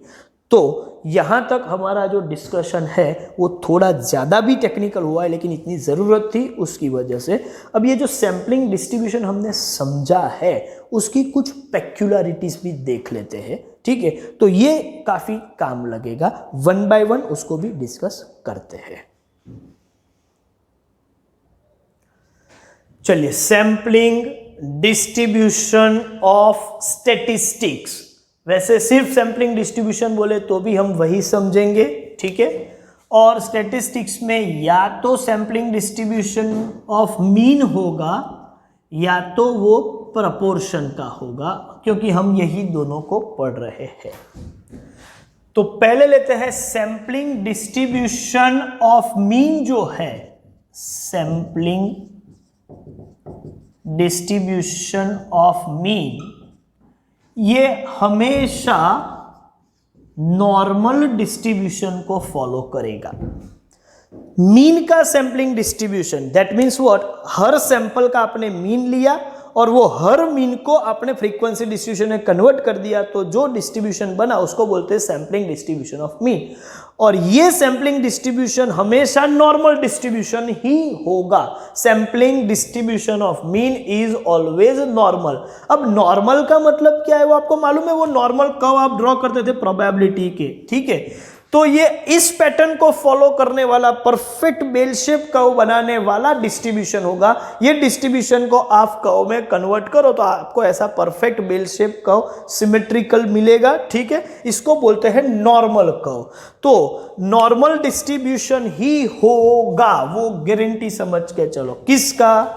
सैम्पलिंग डिस्ट्रीब्यूशन ऑफ मीन, मतलब सैम्पलिंग डिस्ट्रीब्यूशन ऑफ स्टैटिस्टिक्स में स्टैटिस्टिक्स के तौर पे आपने मीन लिया हो तो ऐसा सैम्पलिंग डिस्ट्रीब्यूशन हमेशा नॉर्मल होगा। और दूसरा जो है वो है सैम्पलिंग डिस्ट्रीब्यूशन ऑफ प्रपोर्शन। तो सैम्पलिंग डिस्ट्रीब्यूशन ऑफ प्रपोर्शन जो है वो फॉलो करता है बाइनोमियल डिस्ट्रीब्यूशन में। सैम्पलिंग डिस्ट्रीब्यूशन मीन का हो तो वो नॉर्मल डिस्ट्रीब्यूशन फॉलो करेगा, सैम्पलिंग डिस्ट्रीब्यूशन प्रपोर्शन का हो तो बाइनोमियल फॉलो करेगा। अब बाइनोमियल डिस्ट्रीब्यूशन की प्रॉपर्टीज जो है, शायद बहुत दिन हो चुके हैं, बरसों बीत चुके हैं, आप भूल गए होंगे, लेकिन मैं आपको याद करा दूं कि बाइनोमियल के पैरामीटर्स होते हैं n and p, और n की वैल्यू बहुत ज्यादा हो, n की वैल्यू बढ़ रही है, हाँ, लेकिन p की वैल्यू बहुत ज्यादा भी नहीं है और बहुत कम भी नहीं है, ऐसे केस में बाइनोमियल डिस्ट्रीब्यूशन भी कन्वर्ट हो जाता है नॉर्मल डिस्ट्रीब्यूशन में। ये एक उसकी प्रॉपर्टी है, किसकी? बाइनोमियल डिस्ट्रीब्यूशन की। और sampling distribution of proportion binomial को फॉलो करता है तो ये प्रॉपर्टी इसको भी अप्लाई होगी।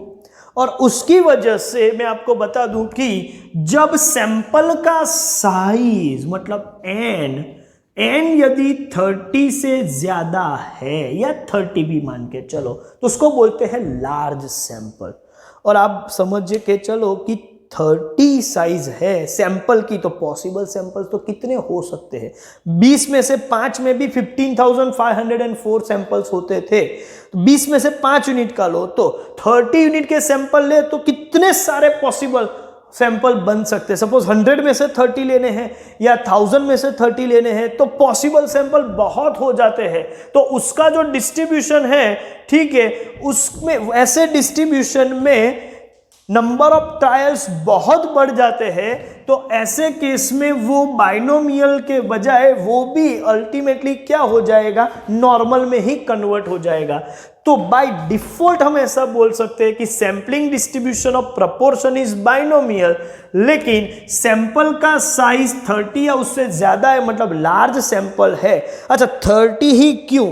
तो उसके लिए मैं फिर से बोल रहा हूं, टेक्निकलिटी में नहीं जाऊंगा, लेकिन आपको मालूम होगा या शायद भूल भी गए हो, तो मैं सिर्फ थोड़ा बहुत बता दूं कि सेंट्रल लिमिट थ्योरम से ये प्रूव हो चुका है कि सैंपल साइज 30 या उससे ज्यादा हो तो उसको लार्ज बोलेंगे और उससे कम हो तो उसको स्मॉल बोलेंगे। वो प्रूव अभी करने की जरूरत नहीं है। तो सैंपल साइज 30 से ज्यादा होगा तो ऐसे केस में प्रपोर्शन का डिस्ट्रीब्यूशन भी बाइनोमियल के बजाय नॉर्मल हो जाएगा। कब? सैंपल साइज 30 या उससे ज्यादा हो तो बाइनोमियल से वो कन्वर्ट होकर नॉर्मल डिस्ट्रीब्यूशन बन जाएगा। तो ये दो प्रॉपर्टी पहले से समझ लो कि sampling distribution of mean always normal होता है और sampling distribution of proportion binomial होता है, but for large sample it becomes normal. ठीक है, अब आगे बढ़ते हैं। ये जो तीसरा पॉइंट है ना, वो बहुत ही इंटरेस्टिंग है।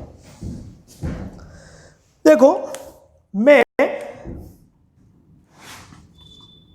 सैंपल सपोज मेरे 10 थे, ठीक है, x bar 1, x bar 2, x bar 3, x बार 4, ऐसे 10 सैंपल थे। पॉसिबल सैंपल 10 है, 5 में से मैंने 2 सैंपल लिए तो 10 मुझे सैंपल मिले। अब ये जो x bar 1, x bar 2, x bar 3, x बार 4, ये सब भी कुछ ना कुछ तो वैल्यू है, जैसे 1.5, 2.5 ऐसे कुछ ना कुछ वैल्यू है। वो सभी वैल्यूज का टोटल करूं और उसका भी मीन निकालूं, मतलब डिवाइड बाय 10 करेंगे तो वो भी मीन मिल जाएगा। वो कौन सा मीन हुआ? Mean of all sample means. मतलब सैंपल मीन्स मतलब कौन से? x bar 1, x bar 2, x bar 3, x bar 1 plus x bar 2 plus x bar 3 up to x bar 10 divide by 10 करूंगा तो उसको बोलते हैं mean of all sample means. और ये जो mean of all sample mean है ना, वो हमेशा पॉपुलेशन मीन के बराबर होता है। सैंपलिंग डिस्ट्रीब्यूशन सपोज मीन का है और वो मीन के सैंपलिंग डिस्ट्रीब्यूशन का आपने सभी मीन्स का भी मीन निकाला तो जो आपको मिलेगा वो एग्जैक्टली क्या होगा? पॉपुलेशन मीन के बराबर ही होगा। और ये प्रूव किया हुआ है। तो मीन को हम एक्सपेक्टेड वैल्यू भी बोलते हैं कभी कभी। ये एक टेक्निकल वर्ड याद रखो, मीन बोलो या एक्सपेक्टेड वैल्यू बोलो। एक्सपेक्टेड मतलब एवरेज, ऑन एन एवरेज ही हम एक्सपेक्टेशन करते हैं, हमारी एक्सपेक्टेशन एवरेज के बेस पर ही होती है। तो मीन बोलो या एक्सपेक्टेड वैल्यू बोलो, एक ही है। तो expected value of all sample means, okay, मतलब एक्सपेक्टेड वैल्यू ऑफ एक्स हो तो उसको ई ऑफ एक्स बोलते हैं, एक्सपेक्टेड वैल्यू ऑफ y हो तो उसको e ऑफ y बोलते हैं। तो मुझे है expected value of sample means, तो मैं बोलूंगा एक्सपेक्टेड वैल्यू ऑफ x बार, क्योंकि x बार मेरे सभी सैंपल मीन्स है। और वो हमेशा क्या होता है? तो आप बोलोगे वो हमेशा म्यू होता है। Mu means what? पॉपुलेशन का मीन। तो सभी पॉसिबल सैंपल के मीन का मीन पॉपुलेशन मीन के इक्वल होता है। एक्चुअली नोटेशन के हिसाब से देखा जाए तो एक्स बार है क्या, टी है, मतलब सैंपल स्टैटिस्टिक्स है, और म्यू क्या है, म्यू तो थीटा है। तो आप बोल सकते हो कि expected value of statistic is equal to theta, कहां पर, फॉर मीन। मीन के केस में ये हमेशा करेक्ट है, क्योंकि सभी सैंपल मीन का भी मीन करोगे तो वो पॉपुलेशन मीन होता है। तो ये ट्रू है कहां पर, ET equals to theta for mean. Okay, that means इसको मैं अलग तरीके से लिखूं तो चलो इसको मैं फिर से प्रॉपरली लिख रहा हूं। स्टैटिस्टिक्स में मीन भी हो सकता है, प्रपोर्शन भी हो सकता है। सैम्पलिंग डिस्ट्रीब्यूशन प्रपोर्शन का ऑलवेज बाइनोमियल होगा, ठीक है, और उसमें भी if n is greater than 30 then it becomes normal. Third, mean के केस में एक्सपेक्टेड वैल्यू ऑफ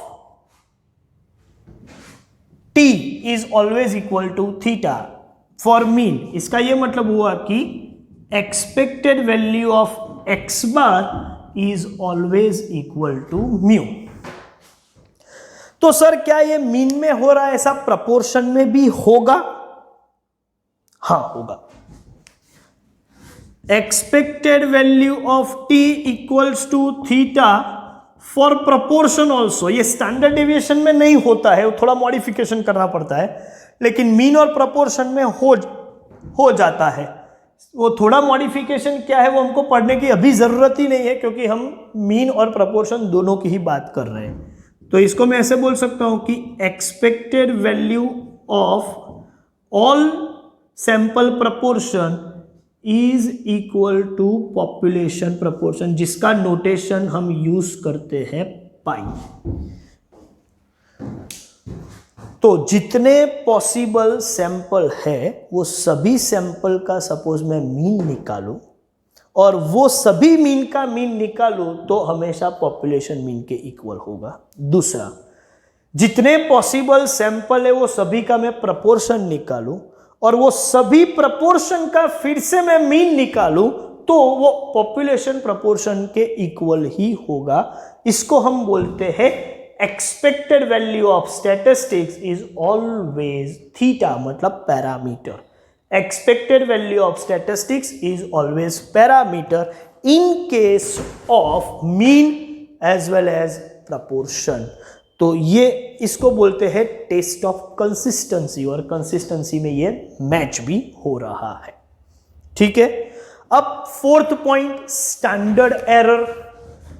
याद है हमको, स्टैंडर्ड एरर का मतलब होता है, standard error is standard deviation of sampling distribution.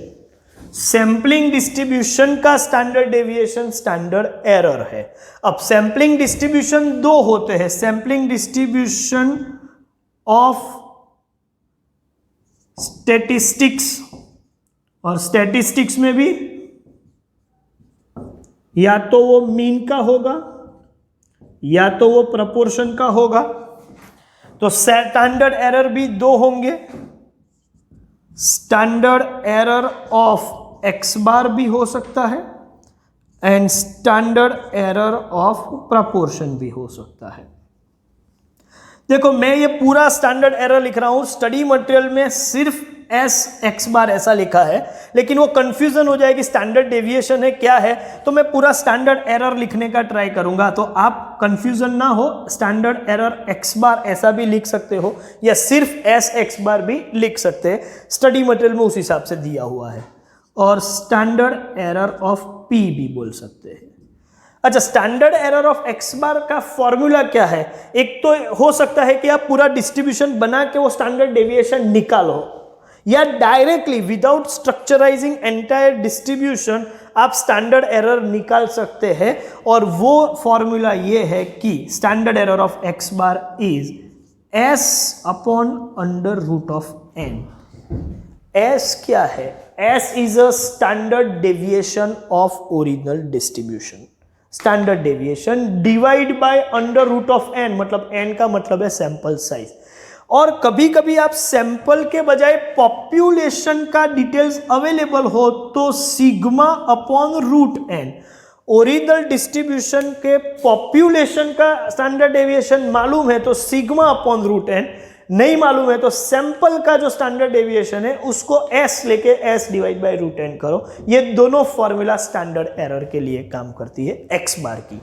और स्टैंडर्ड एरर ऑफ पी क्या है? देखो पी प्रपोर्शन है, तो प्रपोर्शन का मतलब है, सपोज मैं ऐसा बोलूं कि 0.45 इक्वल्स टू पी, तो ये सक्सेस, इसको मैं सक्सेस बोलूंगा। तो फेलियर क्या होगा? तो आप बोलोगे कि फेलियर जो है वो 1 माइनस पी मतलब 0.55 होगा। तो सक्सेस और फेलियर के प्रपोर्शन को पी और क्यू भी बोलते हैं, लेकिन यहां पर हम क्यू नोटेशन यूज नहीं करेंगे, पहले हम करते थे। लेकिन पी क्यू अपॉन एन, ये फॉर्मूला में हमेशा याद रखो कि ये जो क्यू है वो अल्टीमेटली 1 माइनस पी ही है। तो 1 minus p is equal to q. तो हम यहां पर क्यू का यूज नहीं करेंगे, लेकिन 1 माइनस पी ऐसा लिखने वाले हैं। तो फॉर्मूला जो है वो क्या होगी, मैं फिर से लिख रहा हूं, ध्यान से देखिए। Standard error of p is p into 1 minus p divide by n, और पूरा इसका स्क्वायर रूट, क्योंकि सिर्फ n का स्क्वायर रूट नहीं, p वैसे ही स्टैंडर्ड डेविएशन स्क्वायर रूट वाला ही होता है, उसकी वजह से यहां स्क्वायर रूट लिखने की जरूरत नहीं है, सिर्फ यहां पर स्क्वायर रूट लिखा हुआ है।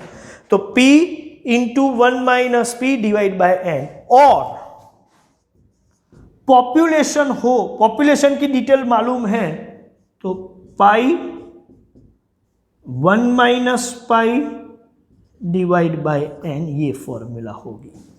तो स्टैंडर्ड एरर के लिए आपके पास स्टैंडर्ड एरर मीन या standard error proportion, depending upon the situation, आप दोनों में से कोई भी फॉर्मूला का यूज कर सकते हो। और ये स्टैंडर्ड एरर है क्या? सैंपलिंग डिस्ट्रीब्यूशन का ही स्टैंडर्ड डेविएशन है। अब एक सिंपल सा पॉइंट है कि जब आप एस्टिमेशन कर रहे हो तो आपके एस्टिमेशन कभी कभी ओवर एस्टिमेशन हो सकते हैं यदि आपकी सैंपल की साइज ज्यादा हो तो। कितनी ज्यादा? तो उसके लिए इन्होंने बोला गया है कि suppose n is greater than और equal to of 10% of n, मतलब पॉपुलेशन साइज से 10% या उससे ज्यादा सैंपल का साइज हो तो ओवर एस्टिमेशन होने के चांस होते हैं। सैंपलिंग डिस्ट्रीब्यूशन की स्टैंडर्ड एरर के साथ डील करेंगे तभी भी। तो उसके लिए आपको एक करेक्शन फैक्टर का यूज करना है जिसको हम बोलते हैं फाइनाइट पॉपुलेशन करेक्शन। तो एफपीसी, और एफपीसी जो है उसका आपको यूज करना है, लेकिन कब? n इज ग्रेटर देन और इक्वल टू 10% ऑफ n। तो फाइनाइट पॉपुलेशन करेक्शन फैक्टर जो है उसका आपको यूज करना है। और वो क्या है? तो आप जो भी एस्टिमेट करते हो, जो भी स्टैंडर्ड एरर निकालते हो, वो स्टैंडर्ड एरर को मल्टीप्लाई करो n minus n divide by n into n।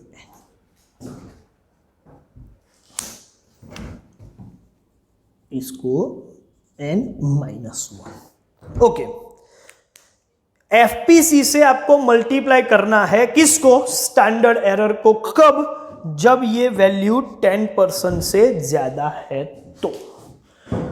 तो ये जो पॉइंट है सैंपलिंग डिस्ट्रीब्यूशन के साथ साथ इनकी प्रॉपर्टीज या फिक्स पेक्युलरिटीज जो है, वो एक काम कर सकते हो आप, इसका एक बार स्क्रीनशॉट ले लो, ठीक है? इसका स्क्रीनशॉट ले लो। चलिए अब आगे बढ़ते हैं कुछ और पॉइंट्स पे, जिसमें है अभी हमने सैंपलिंग डिस्ट्रीब्यूशन तो देख लिया, स्टैंडर्ड एरर भी हमने समझ ली क्या है, ठीक है। अब हमारा काम है एस्टिमेशन का, मतलब एस्टिमेशन ऑफ पैरामीटर। देखते हैं उसमें क्या होता है।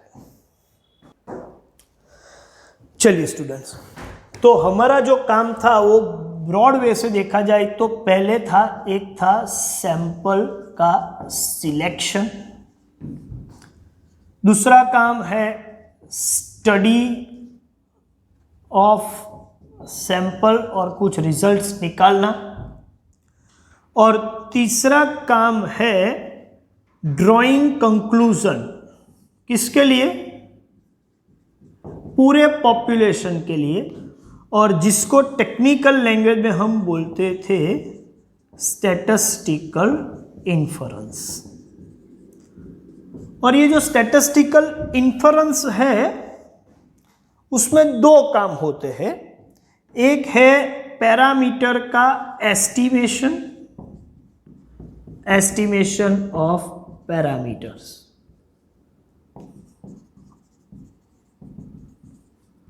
और दूसरा है टेस्टिंग ऑफ हाइपोथेसिस। पैरामीटर के एस्टिमेशन जो है वो कितने वैलिड है वो यहां जाए, ये यूनिट 4 है, ठीक है।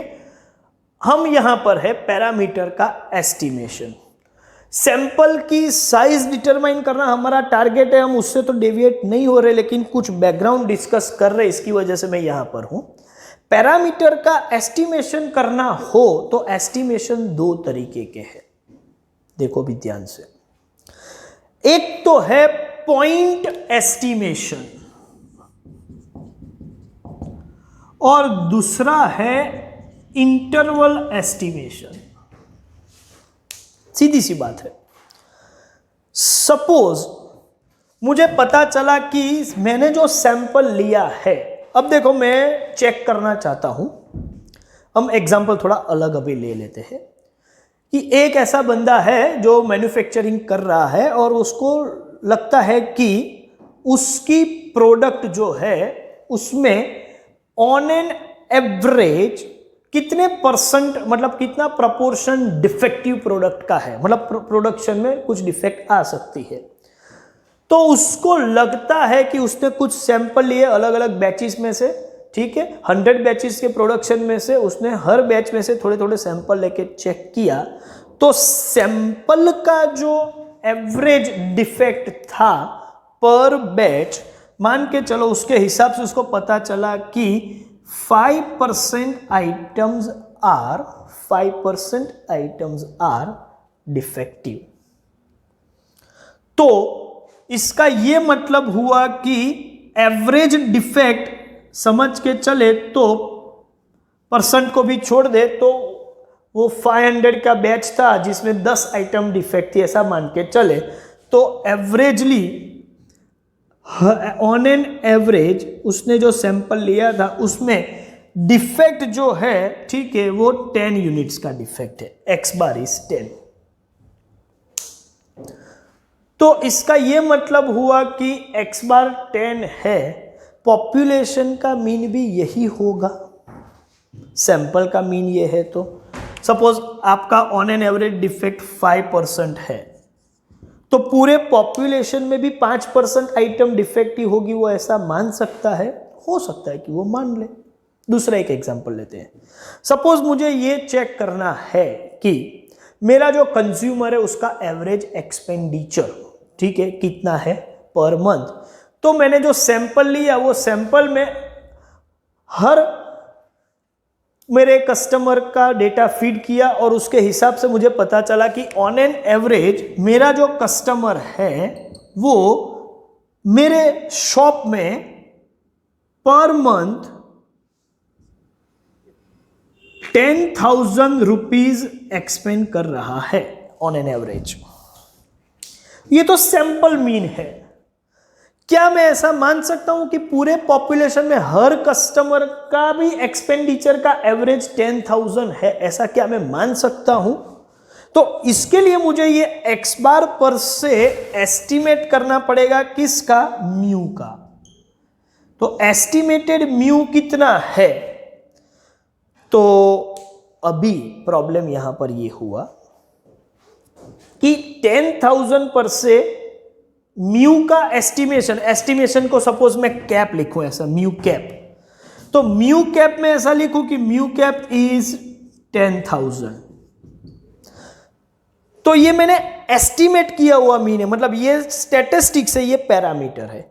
तो पैरामीटर की मैंने ये वैल्यू एस्टिमेट की कि भाई 10,000 है, तो ऐसी सिंगल वैल्यू एस्टिमेट की है, तो इसको मैं बोलता हूं पॉइंट एस्टिमेशन।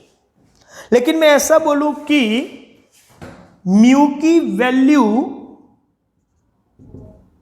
9,000 से लेके 10,000 या 11,000 के बीच में कहीं पर होगी, तो यहां जो मैंने एस्टिमेशन किया है वो कोई एक सिंगल वैल्यू का नहीं किया है, लेकिन रेंज में किया है, जिसकी लोअर वैल्यू और अपर वैल्यू मैंने फिक्स की है। ठीक है, जो इंटरवल माना जाएगा, इसको हम बोलेंगे इंटरवल एस्टिमेशन।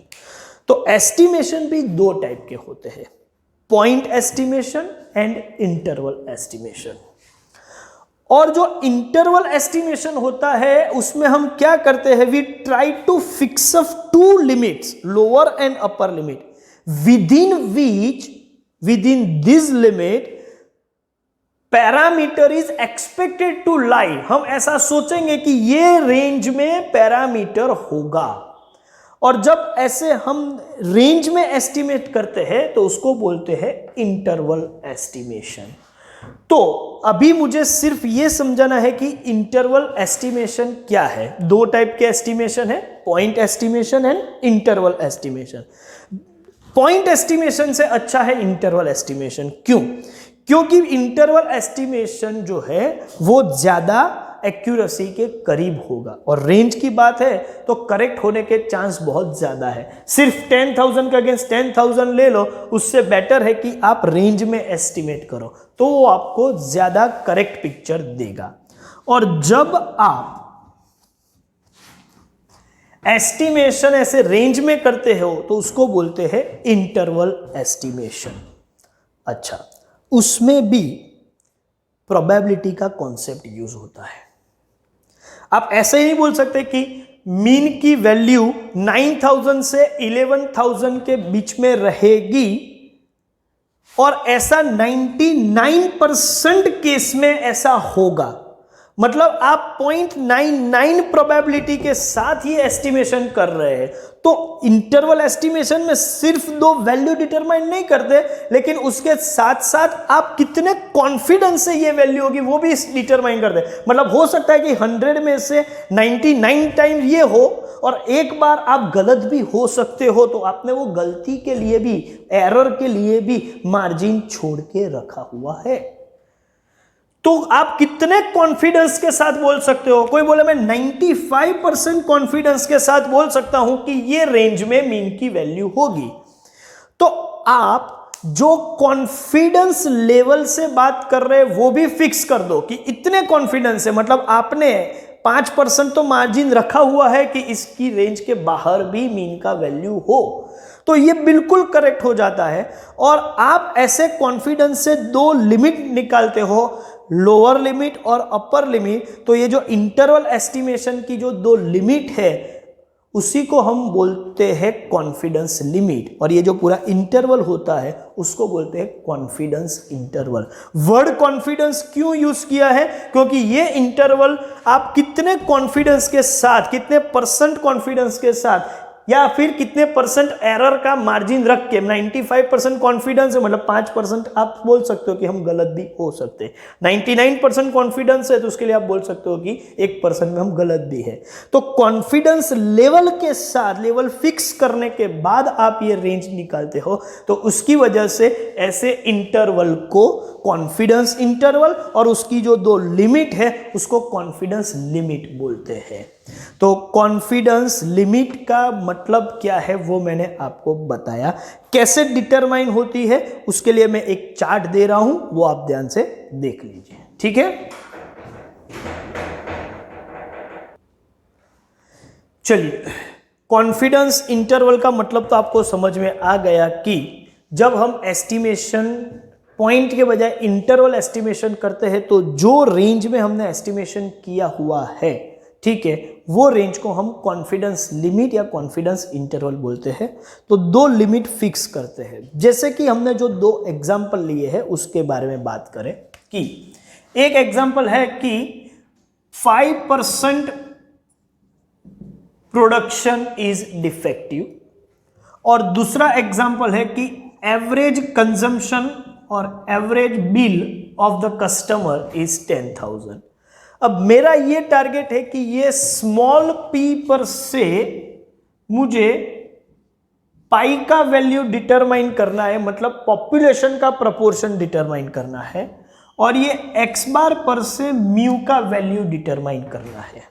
और ये मैं डिटरमाइन कर सकता हूं दो तरीके से, पॉइंट एस्टिमेशन या इंटरवल एस्टिमेशन।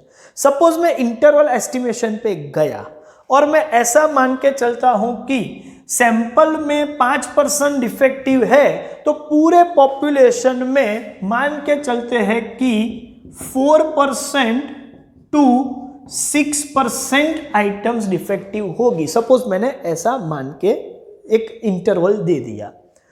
कैसे दिया है, क्या है, वो टेक्निकल बाद में जाते हैं।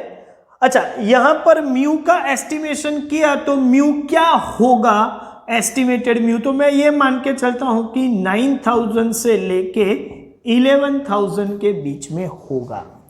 इसका ये मतलब हुआ कि आपने जो वैल्यू डिटरमाइन की यहां पर, किसकी, पाई की सपोज, तो हमने ये माना कि 5% है तो 1% बिलो या 1% अबाउ।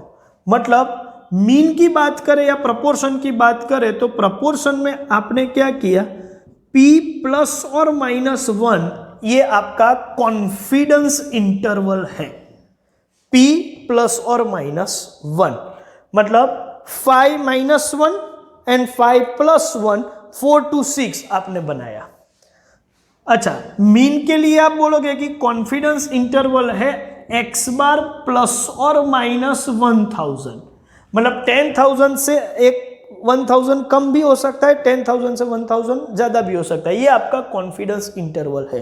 तो कॉन्फिडेंस इंटरवल का मतलब है determining two confidence limit within which parameter is expected to lie. तो यहां पर जब मैं कॉन्फिडेंस इंटरवल डिटरमाइन करूंगा तो भी मैं दो चीजें लेके काम करूंगा, या तो कॉन्फिडेंस इंटरवल किसका बनाऊंगा, फॉर मीन, या कॉन्फिडेंस इंटरवल होगा फॉर प्रपोर्शन, क्योंकि मैं ये दोनों ही मेजर के बारे में बात कर रहा हूं। मीन के लिए जब मैं एस्टिमेट करूंगा तो मेरा कॉन्फिडेंस इंटरवल क्या होगा, आप बोलोगे x बार से आसपास, मतलब x बार प्लस और माइनस समथिंग, क्या है मुझे नहीं मालूम, 1000, 2000, 4000, 3000 जो भी लेना है वो लेंगे, हैफेजर नहीं लेंगे लेकिन एक टेक्निक से लेंगे। जैसे मैंने यहाँ प्लस और माइनस 1000 लिखा हुआ है, लेकिन कैसे आया मुझे नहीं पता, अभी तो बाद में डिस्कस करते हैं। और प्रपोर्शन का कॉन्फिडेंस इंटरवल डिटरमाइन करना हो तो हम p प्लस और माइनस करेंगे, पहले तो ये क्लियर हो गया। तो p से प्लस माइनस 1 भी हो सकता है, प्लस माइनस 2 भी हो सकता है, पता नहीं क्या होगा। आप कुछ भी ले सकते हो, हाँ ले सकते हैं, यदि हम अपने इंट्यूशन पर, अपने जजमेंट पे जाते हैं तो। लेकिन हम ऐसा नहीं करते, हम साइंटिफिक अप्रोच लेते हैं। तो साइंटिफिक अप्रोच ये बोल रहा है कि आपको जो कॉन्फिडेंस इंटरवल बनाना है वो कितने % कॉन्फिडेंस के साथ आप बोलना चाहते हो। मतलब 9,000 टू 11,000 में मीन का वैल्यू रहेगा, ऐसा मैं 99% कॉन्फिडेंस के साथ बताना चाहता हूं, 95 के साथ, 100% कॉन्फिडेंस के साथ नहीं बोल सकते, क्योंकि कोई भी एस्टिमेशन में आप कॉन्फिडेंस का लेवल बढ़ा सकते, एरर का लेवल रिड्यूस कर सकते, लेकिन एरर को रिमूव नहीं कर सकते। तो रिमूव नहीं कर सकते तो आप हो सके उतना ज्यादा क्लोज हो, ज्यादातर 95% पे ही एस्टिमेशन किया जाता है। तो आप कितने % कॉन्फिडेंस के साथ आप बात करना चाहते हो वो पहले डिटरमाइन करो, उसको बोलते हैं डिटर्मिनेशन ऑफ कॉन्फिडेंस लेवल। तो सपोज मेरा कॉन्फिडेंस लेवल है 95%। अब ये जो 95% है उसके हिसाब से Z, सर ये Z कहां से आया? Z आपको मालूम है कि ये स्टैंडर्ड नॉर्मल वेरिएट है। नॉर्मल डिस्ट्रीब्यूशन, मैंने आपको बताया कि मीन हो या प्रपोर्शन हो, दोनों के sampling distribution ultimately normal distribution ही है। जैसे कि मीन की बात करें तो वो तो नॉर्मल ही है, प्रपोर्शन की बात करें तो बाइनोमियल है, लेकिन बाद में वो नॉर्मल में कन्वर्ट हो जाता है, सैंपल का साइज बड़ा होता है। तो अल्टीमेटली आप मान के चलो कि नॉर्मल डिस्ट्रीब्यूशन को ही हम फॉलो कर रहे हैं। तो नॉर्मल डिस्ट्रीब्यूशन में प्रोबेबिलिटी की वैल्यू 0.05 हो, मतलब एरर की वैल्यू 0.5 हो, 0.05, तो कॉन्फिडेंस क्या होगा? मतलब 5% एरर है तो 95% क्या होगा? कॉन्फिडेंस होगा।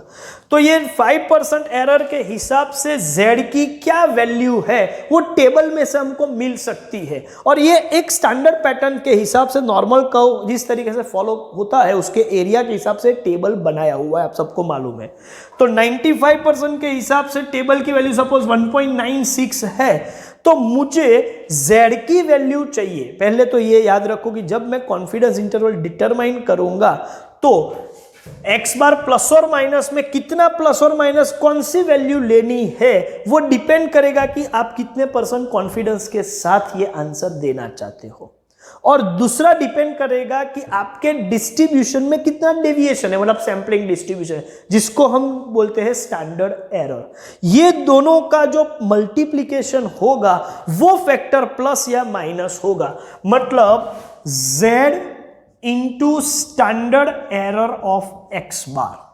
Z की वैल्यू 95 पर अलग होगी, 99 पर अलग होगी, ठीक है, 90% पर अलग होगी, वो अलग अलग वैल्यू है और उसके रेडीमेड टेबल अवेलेबल है। तो वो Z की वैल्यू क्या है उसमें हमें नहीं जाना है, ठीक है, उसके टेबल रेडीमेड अवेलेबल होते हैं।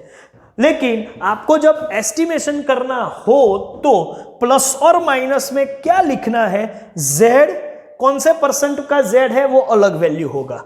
तो Z सर्टेन % आप रिसर्चर खुद डिटरमाइन करेगा into standard error of x bar. Standard error of x बार क्या है उसका फॉर्मूला हमने पहले ही देख लिया है प्रीवियस नोट्स में, ठीक है। तो कॉन्फिडेंस इंटरवल मीन का निकालना है तो आपको क्या करना होगा, x बार प्लस और माइनस सर्टेन वैल्यू 1000, वो कहां से आया है, तो वो आया है Z into standard error of x बार करके। एक्चुअली मैंने तो ऐसे ही लिखा हुआ है, ठीक है, लेकिन ये मान के चलो कि इस तरीके से कैलकुलेट करने के बाद ये फिगर मिली है। तो सर प्रपोर्शन का एस्टिमेट करना हो तो भी P प्लस और माइनस कैसे करेंगे, वही technique Z into standard error of proportion. तो कॉन्फिडेंस इंटरवल डिटरमाइन करने के लिए आपको Z की वैल्यू, और मैं आपको बता दूं Z है क्या वो तो आपको मालूम होना चाहिए, x bar minus mu upon standard deviation करते हैं तो Z मिल जाता है, ठीक है। तो वो लेकिन बात है बहुत पुरानी, शायद आप भूल भी गए होंगे, लेकिन अभी आपको इतना याद रखना है कि कॉन्फिडेंस इंटरवल डिटरमाइन करने के लिए आपको आपकी स्टैटिस्टिक की वैल्यू में से कुछ वैल्यू माइनस और कुछ वैल्यू प्लस करनी है। तो वो कौन सी प्लस माइनस करेंगे, तो दो कॉन्फिडेंस लिमिट मिलेगी, lower confidence limit and upper confidence limit. वो डिपेंड करता है कि आप कितने % कॉन्फिडेंस के साथ ये लिमिट डिजाइन करना चाहते हो, ठीक है, और दूसरा आपके डिस्ट्रीब्यूशन में स्टैंडर्ड एरर कितना है। तो वो दो चीज आपके पास अवेलेबल होनी चाहिए, और वो परसेंटेज जो है कॉन्फिडेंस का उसके हिसाब से Z की वैल्यू जो रेडीमेड टेबल अवेलेबल होता है उसको मल्टीप्लाई करना होगा स्टैंडर्ड एरर ऑफ x बार से। ये जो फैक्टर बनेगा वो माइनस और प्लस करेंगे तो लोअर और अपर लिमिट मिल जाएगी। ऐसा ही प्रपोर्शन के लिए आपकी सैंपल प्रपोर्शन की जो वैल्यू है उसमें Z into standard error of P, ये जो फैक्टर है उसको माइनस और प्लस करेंगे तो लोअर और अपर लिमिट मिल जाएगी। तो ये है कॉन्फिडेंस इंटरवल का पूरा चार्ट। आपको सिर्फ और सिर्फ ये चार्ट ड्रॉ करना है, तो आप पॉज लेके एक बार अपनी नोटबुक में ये चार्ट ड्रॉ कर लीजिएगा, ठीक है, तो पढ़ाई के वक्त आपको इजी लगेगा।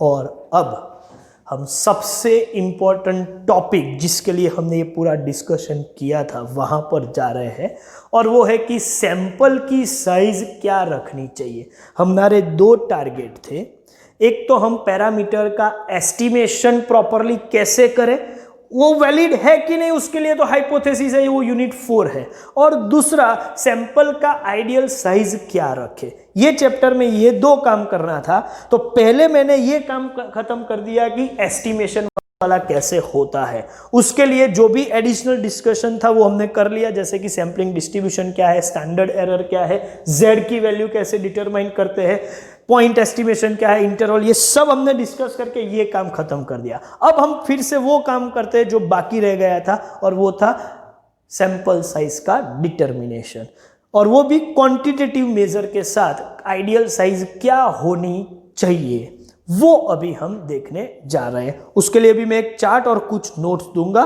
वो आप लिख लीजिएगा, ठीक है। चलिए आगे बढ़ते हैं। ओके, सैंपल की साइज क्या होनी चाहिए? तो आइडियल साइज होनी चाहिए, रीजनेबल होनी चाहिए। बहुत बड़ी साइज का सैंपल भी काम का नहीं है, और बहुत छोटी साइज का सैंपल भी काम का नहीं है, क्योंकि उससे आप जो एस्टिमेट करोगे वो करेक्ट नहीं होंगे। तो ये रीजनेबल साइज कैसी रखी जाए, ये एक प्रॉब्लम है।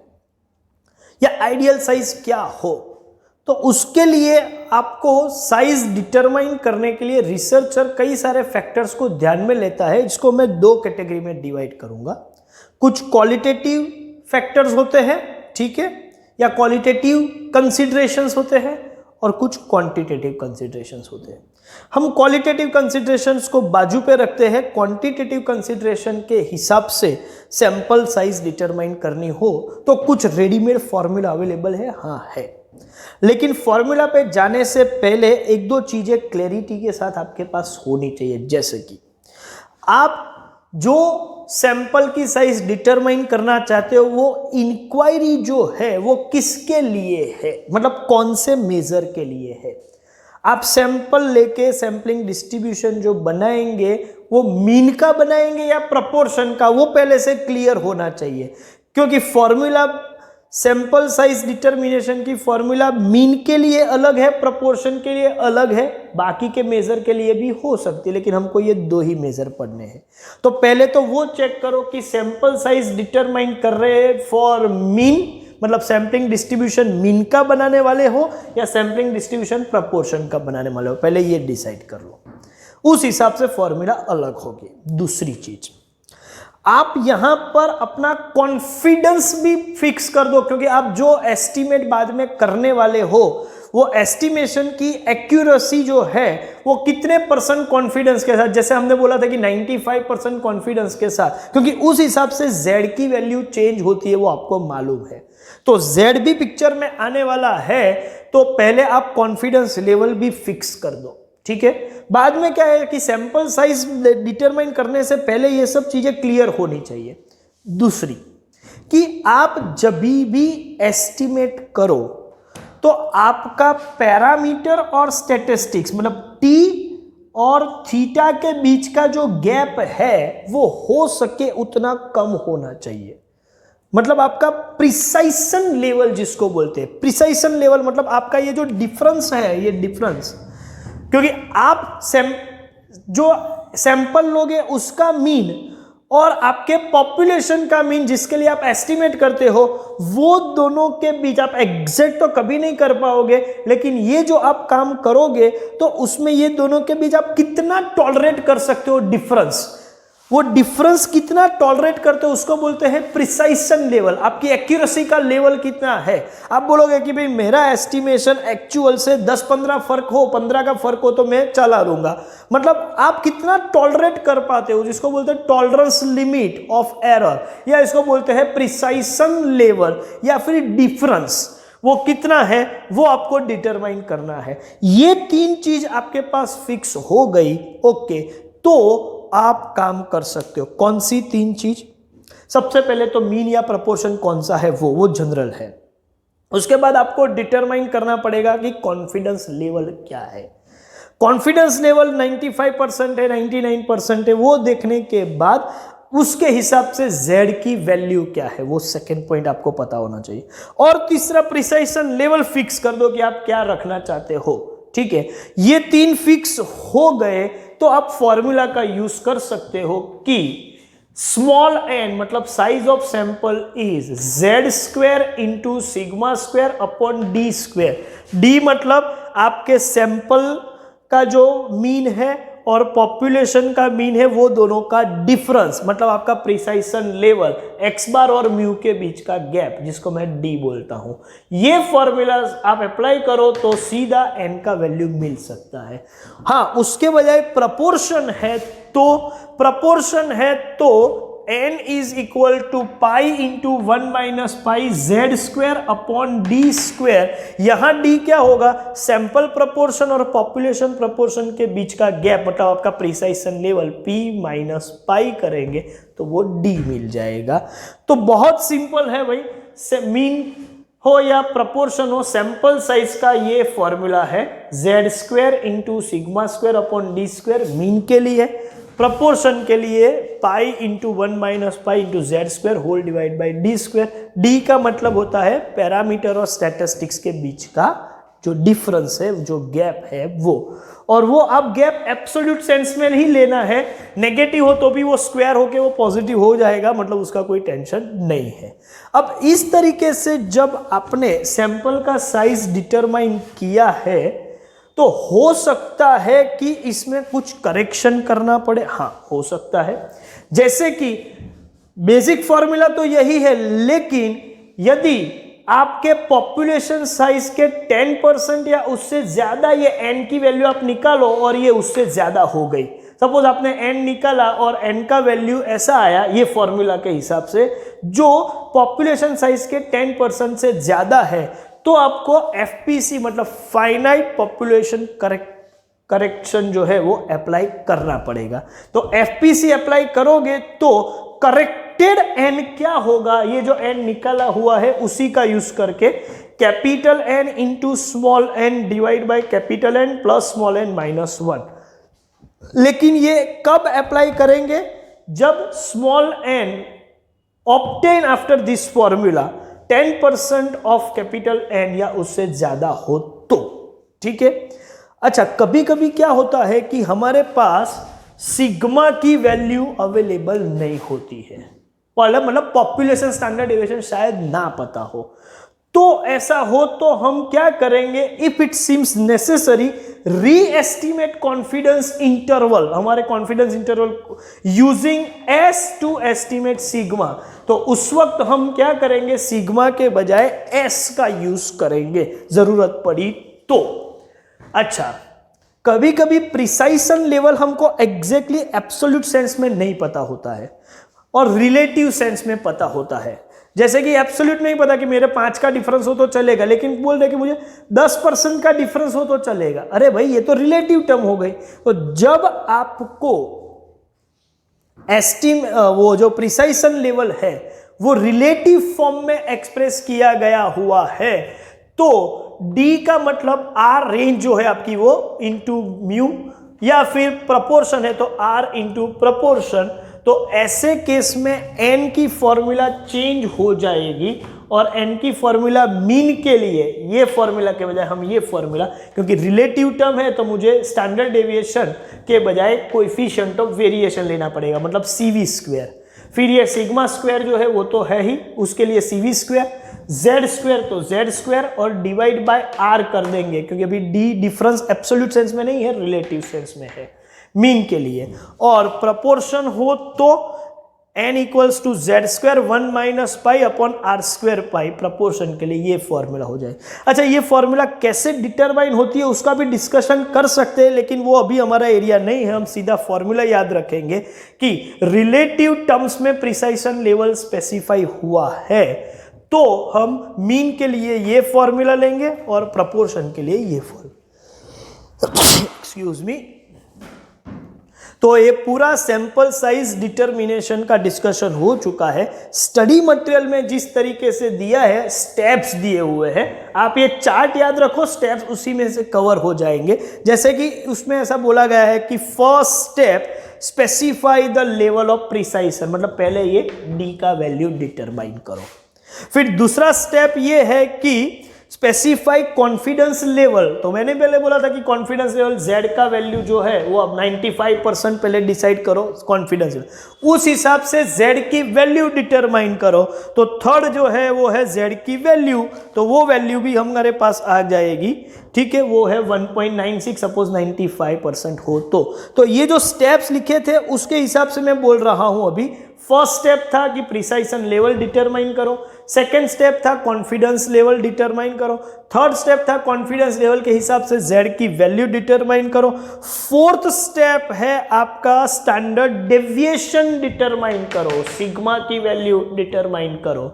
स्टैंडर्ड डेविएशन डिटरमाइन हो जाने के बाद आपको सैंपल का साइज डिटरमाइन करो, इसकी ये फॉर्मूला, ये नेक्स्ट स्टेप था। उसके बाद के स्टेप यही है कि करेक्शन फैक्टर जरूरत हो तो अप्लाई कर दो, जरूरत पड़े तो ये रीएस्टिमेट करो, और प्रिसाइजन लेवल यहां पर लिया हुआ है, सपोज रिलेटिव टर्म में है तो ये, तो इस हिसाब से ये स्टेप्स लिख रहे हैं।